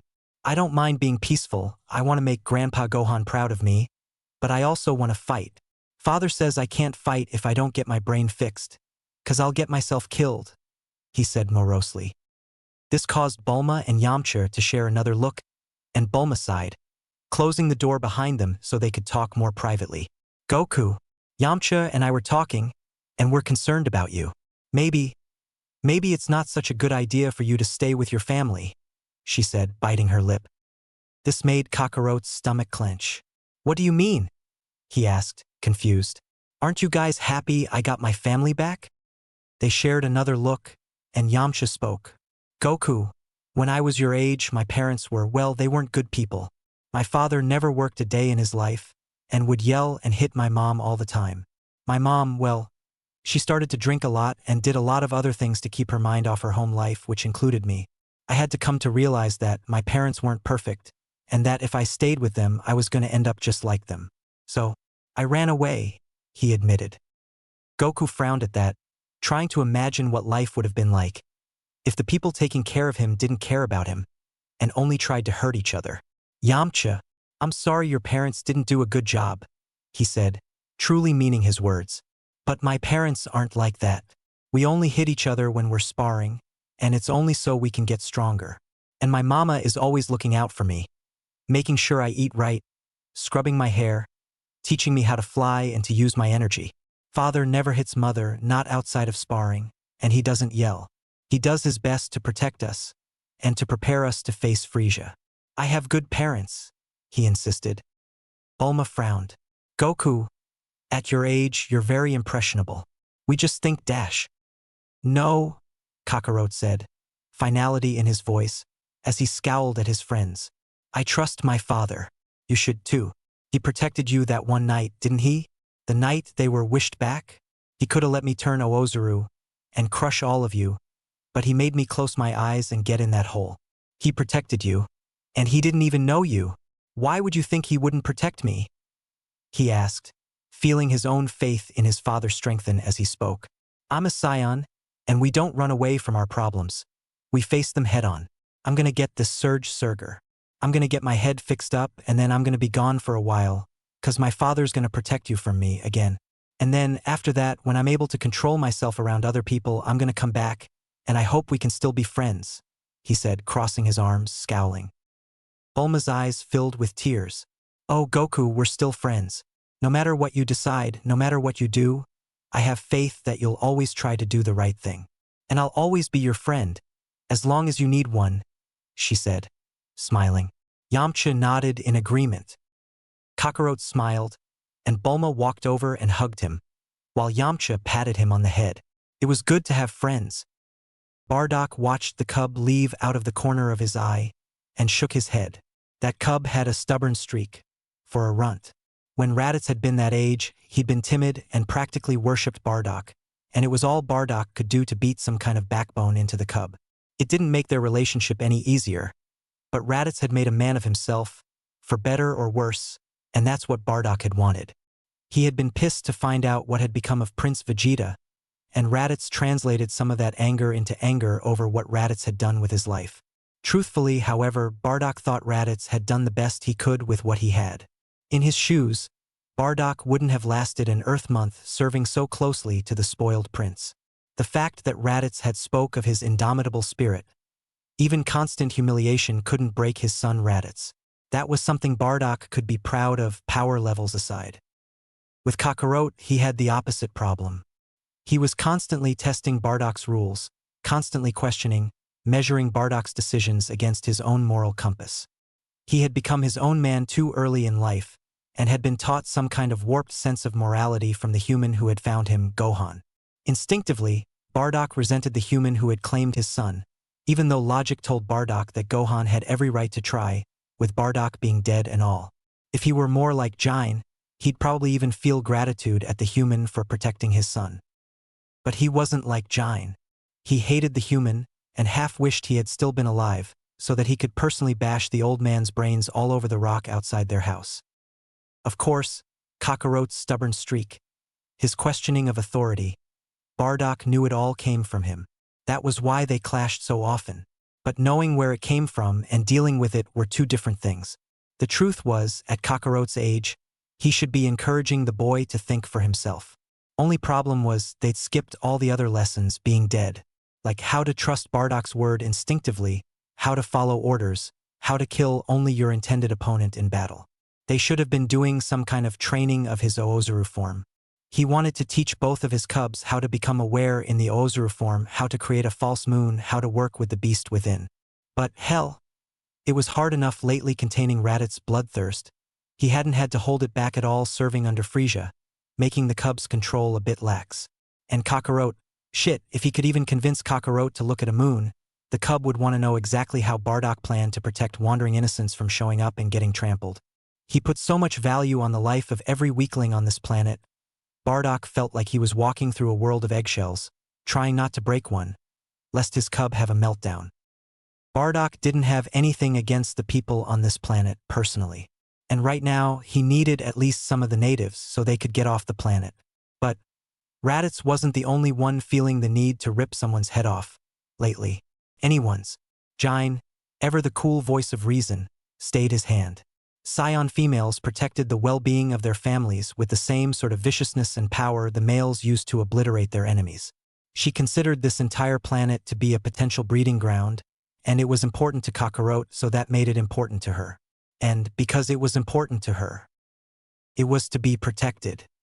It was all very frustrating. Not just because he felt like he was having to train Kakarot backwards, starting with the last lessons and moving towards the first, but also because, even though he had something of an idea of where to start, he couldn't do anything on this planet of fragile weaklings. But something was going to snap, he could feel it. Either Raditz would lose control and tear someone's spine out, or Kakarot would get himself killed with his pacifistic views, or Bardock would end up bashing both their full heads in, out of sheer frustration. "I need a drink," he said aloud, completely oblivious to Dr. Brief, who had been going on about something or other until that moment. The lavender-haired scientist blinked up at him, then chuckled. "Yes, I'd say it's high time for a break. Look, Bardock, I'd like to compensate you for providing us access to your people's technology. Here," he said, handing Bardock a small plastic rectangle. He took it with a raised eyebrow. "It's currency. I've loaded a substantial amount on it, which I think seems fair. It should provide for your and your family's needs for quite a while. For instance, if you go down to that building on the corner there," he said, pointing, "and hand them this card, they'll give you as much to drink as you like. Just make sure to get the card back from them when you're done." Bardock looked at the card, then at the man and smirked. "See, Doc? Now you're even speaking my language," he quipped, and walked off towards the bar. Dr. Brief chuckled to himself, shaking his head. Soldier types were never easy to talk to, but they were always easy to please, he thought as he went back to work.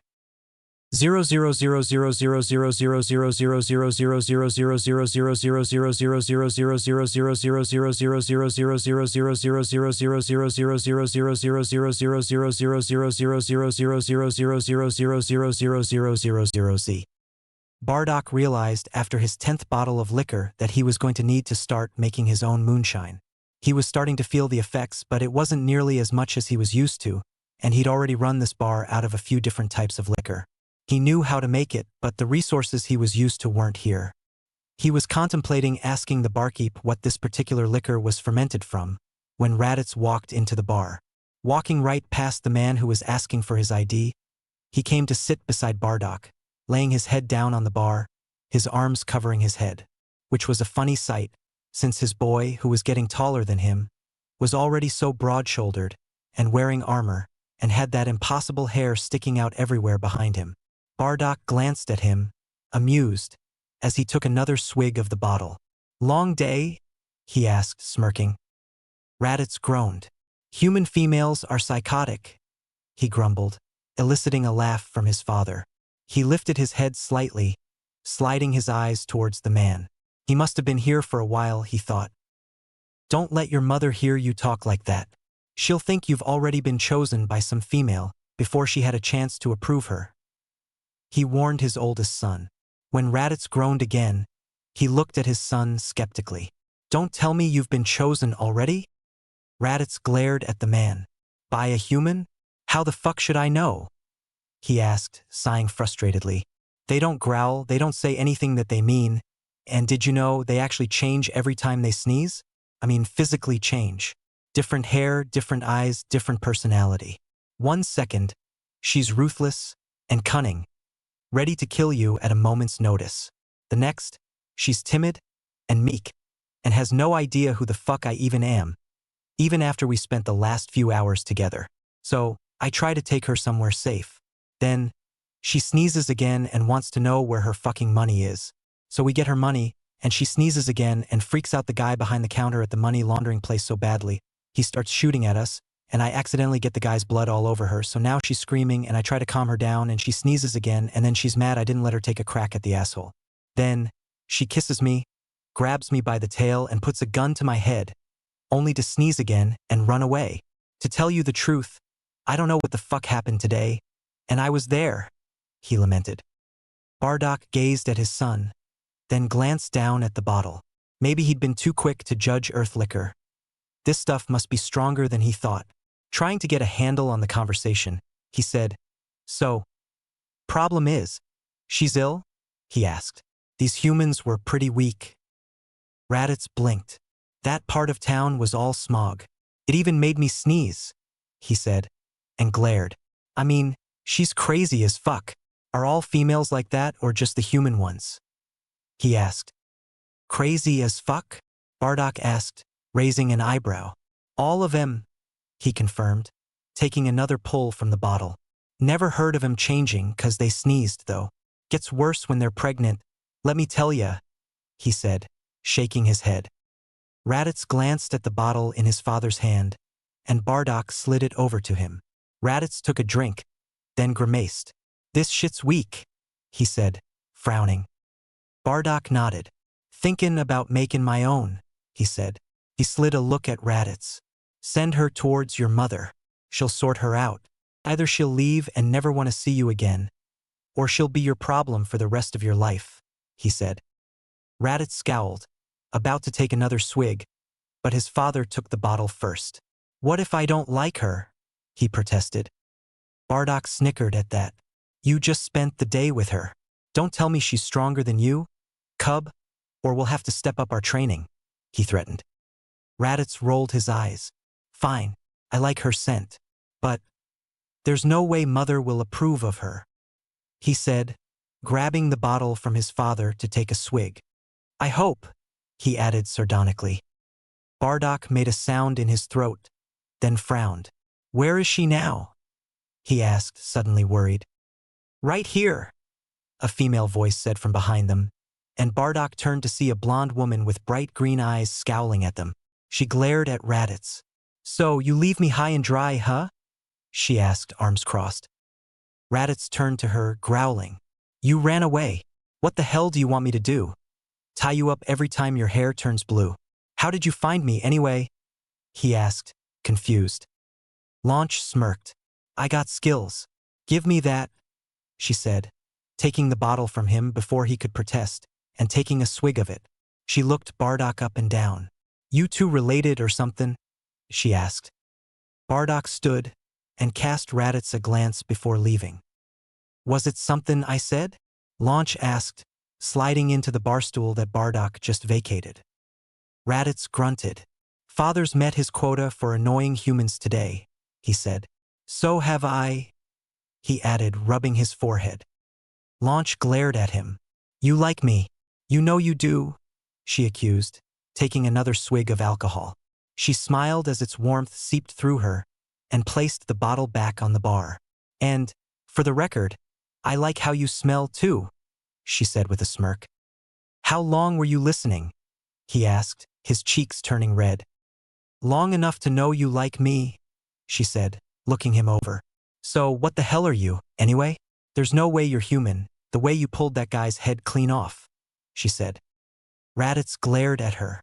I'm a scion, he said and narrowed his eyes. An alien from outer space. You don't want to have anything to do with me. Trust me, he warned her. Launch smirked. Spaceman, huh? Kinky, she said, cocking her head as Raditz took another swig from the bottle. So, they got sex out there in space? She asked, causing Raditz to nearly choke. What? She asked, eyebrow raised. You don't even know what you're saying, Raditz said, his cheeks crimson. We don't take that stuff lightly. Launch frowned. What's that supposed to mean? She demanded. She didn't like being turned down.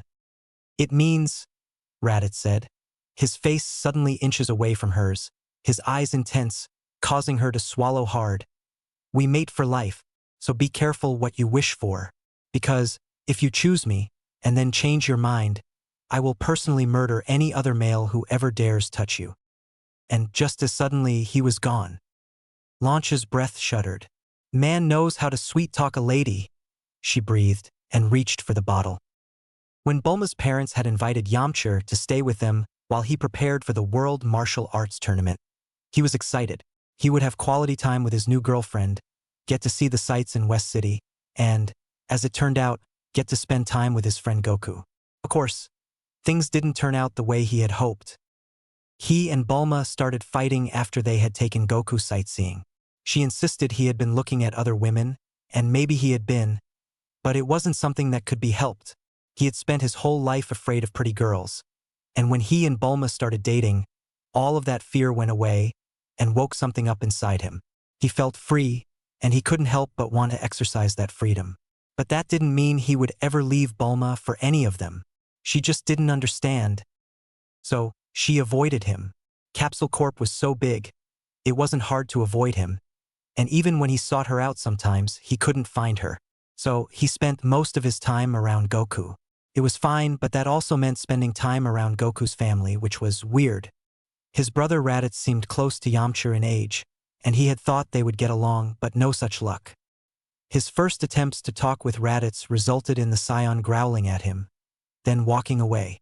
Yamcha had the distinct impression that he had narrowly escaped death every time he tried. Goku told him it was because Raditz was nervous about some girl. Yamcha could relate.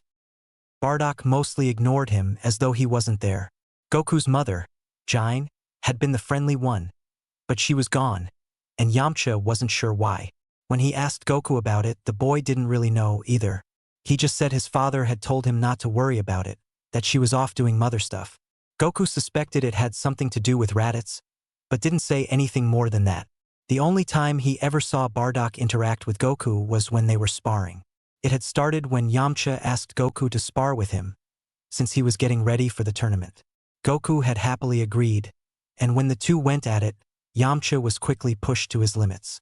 The two boys were enjoying themselves when Bardock had walked outside to where they were sparring. He watched them, a scowl on his face, then soon stepped forward, causing Goku to stop and look at him warily.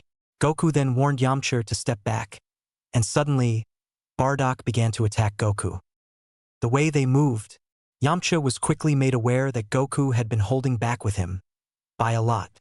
Goku was so much stronger and faster than he'd been 4 months ago. He didn't even seem like the same boy, and Bardock didn't seem to pull any punches with Goku, either. One time, Goku landed next to Yamcha, his body making a small crater in the ground with the impact that he was thrown. Goku responded by getting up, smirking, and rushing at his father. Yamcha couldn't wrap his head around it. Goku actually enjoyed getting the crap kicked out of him. He would fight harder, move faster, and still, every time Bardock would slam him to the ground, and he'd get back up. Yamcha didn't know what kind of dad he would ever be, but he was pretty sure he'd at least let his son get a few hits in to boost his confidence. Bardock apparently didn't believe in that. "This is what I'm talking about, Kakarot!" he exclaimed once, when his son got back up after a particularly nasty hit. "You keep hitting me to stop me, not to kill me. You have to follow through, or your attacks become ineffective." He snarled, and backhanded Goku into the ground hard, creating another crater. Goku stood back up, shakily. He glared at his father. "I'm trying, father. But you're not a bad guy. I don't want to kill you," he exclaimed. He narrowed his eyes. "And nothing you can say will make me want to either," he said, finality in his voice. Yamcha's stomach clenched. Goku was so brave, impossibly brave, Bardock could easily snap his neck in two, and here he was, talking to him like that. He remembered his own father, what treatment that tone of voice would entail, and mentally prepared himself to rush in and try to rescue Goku. But Bardock was looking at him, that smirk on his face, in his eyes a look of pride. Then he crossed his arms, frowning in thought. "What if there was something at stake?" he asked, and his eyes turned to Yamcha. Yamcha felt cold all over. "Your human friend over there, for instance," he said coldly, his smirk returning. "I don't need him for anything. His life is irrelevant to me. What's more, your mother isn't here to protect him," he said, sneering down at his son, who looked at him, horrified. "So that leaves you. Tell you what, Kakarot. You fight me with everything, you actually try to kill me, and I'll let Yamcha over there live. Otherwise," he said, and suddenly he raised a hand, aiming it toward Yamcha, and he could feel electricity in the air as the older scion gathered a small ball of ki in his hand. "Nu!" Goku screamed, and went after Bardock, knocking his hand away, with more force than he'd shown in the battle so far. He was wild, pummeling the man with his fists, every movement intent on taking down his target. He fought against his father until his sweatpants and tank top were torn to shreds and his fists were bleeding, and he just kept fighting. At one point, Bardock called an end to it, and he had to hold Goku down for a few seconds to get him to stop. Once Goku stood down, panting, Bardock smirked at him. "Now that's more like it," he said, looking his son over. "What do you feel?" Goku glared at him. "I won't let you kill Yamcha," he said by way of answer, still standing in defensive posture. Bardock had blinked at that, as though he had forgotten all about Yamcha, and sighed. "It'll come to you, Kakarot. But at least we both know you'll fight with everything you have. If there's someone you want to protect," he said, glancing at Yamcha. "You, human," he said to Yamcha, and Yamcha scowled, preparing himself to fight. Bardock made no attempt to attack him, however. "What is this thing you're preparing for? This tournament? Can anyone join?" he asked. Yamcha was taken aback, but nodded. "Why yeah, anyone can. All you have to do is register the day before and dash." "Kakarot," Bardock said, ignoring whatever else Yamcha was going to say. "You're entering the tournament." Goku had seemed confused, and frowned, and Bardock sighed. "What?" "You said it was the same day as the full moon," Goku said, and even Yamcha could tell he looked nervous. "Won't it be dangerous?" Bardock scowled. "Are you afraid, Kakarot?" he asked, a warning in his voice. Goku scowled back. "I won't put those people in danger," he insisted. "They're already going to be in danger. Raditz is entering too," Bardock replied, crossing his arms. "And he could care less if he squashes a bunch of humans. You know what sort of things Frieza had him doing. And right now his control is even worse than normal. Killing those people may just be the sort of release Raditz needs." Unless you're there to stop him. That is, Bardock said, shrugging. Goku narrowed his eyes and gazed at his father a long time, before sighing in defeat. Yes, father, he said, his fists clenched. Bardock gave a single nod, then left. Yamcha slowly walked up to Goku. Goku, what dash? Don't, Yamcha, his friend said, scowling, and Yamcha had never seen him look this upset. I'm sorry. I know what you're gonna say, and you're wrong. Father, he's just trying to get me to fight harder. Goku's knees shook, and he knelt to the ground, desperately holding in his tears. He's right. I'm afraid, Yamcha. I'm afraid of hurting other people. I'm not a good scion, he said, looking down, tears threatening to fall. Maybe not, Goku, Yamcha said softly, a hand on his shoulder. But you're a good person, and I think your grandpa would say that's more important, he said.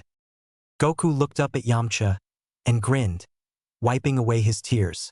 You're a good friend, Yamcha, he said, trying to steady his voice. Maybe I can cover my eyes somehow so I don't accidentally look at the moon, he said, thinking hard. Yamcha frowned. You want to fight in the tournament? Blindfolded? He exclaimed, his eyes wide. Then he turned thoughtful. You know, Goku, if anyone could do it, it would be you. But didn't you hear what Bardock said? Raditz will be fighting too.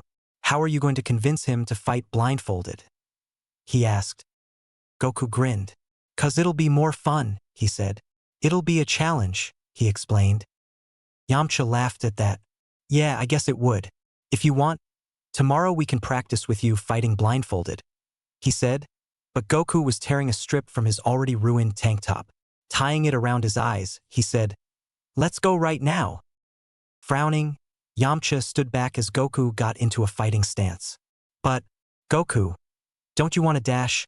His next words were cut off as Goku suddenly attacked.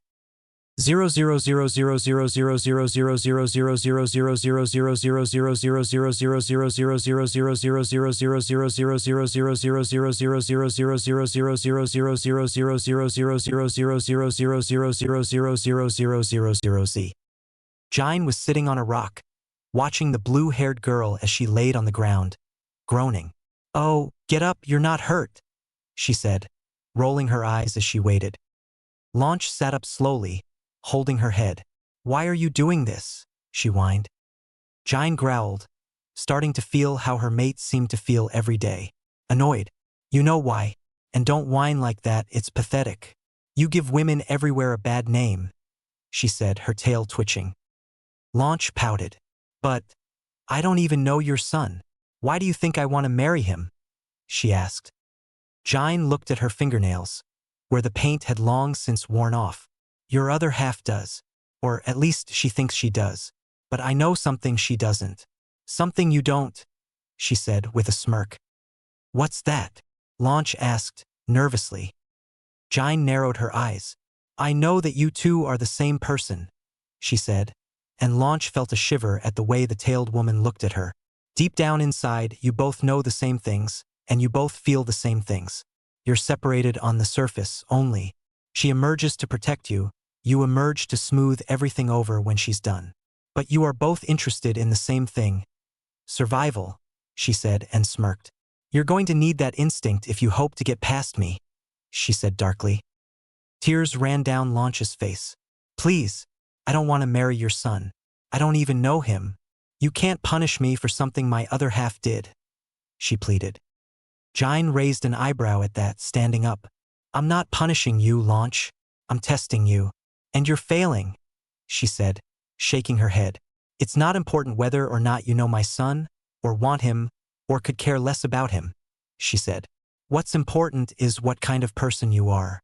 Are you the kind of person who sits there and cries and begs her way out of her problems? Or are you the type of person who uses what she's got to get what she wants? She challenged the girl. Well, get the hell up, she exclaimed, glaring at her.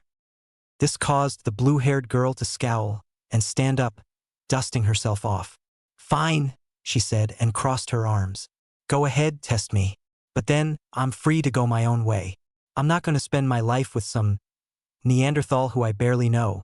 just because his mother is just as crazy as he is," she exclaimed, frowning. Jine smirked.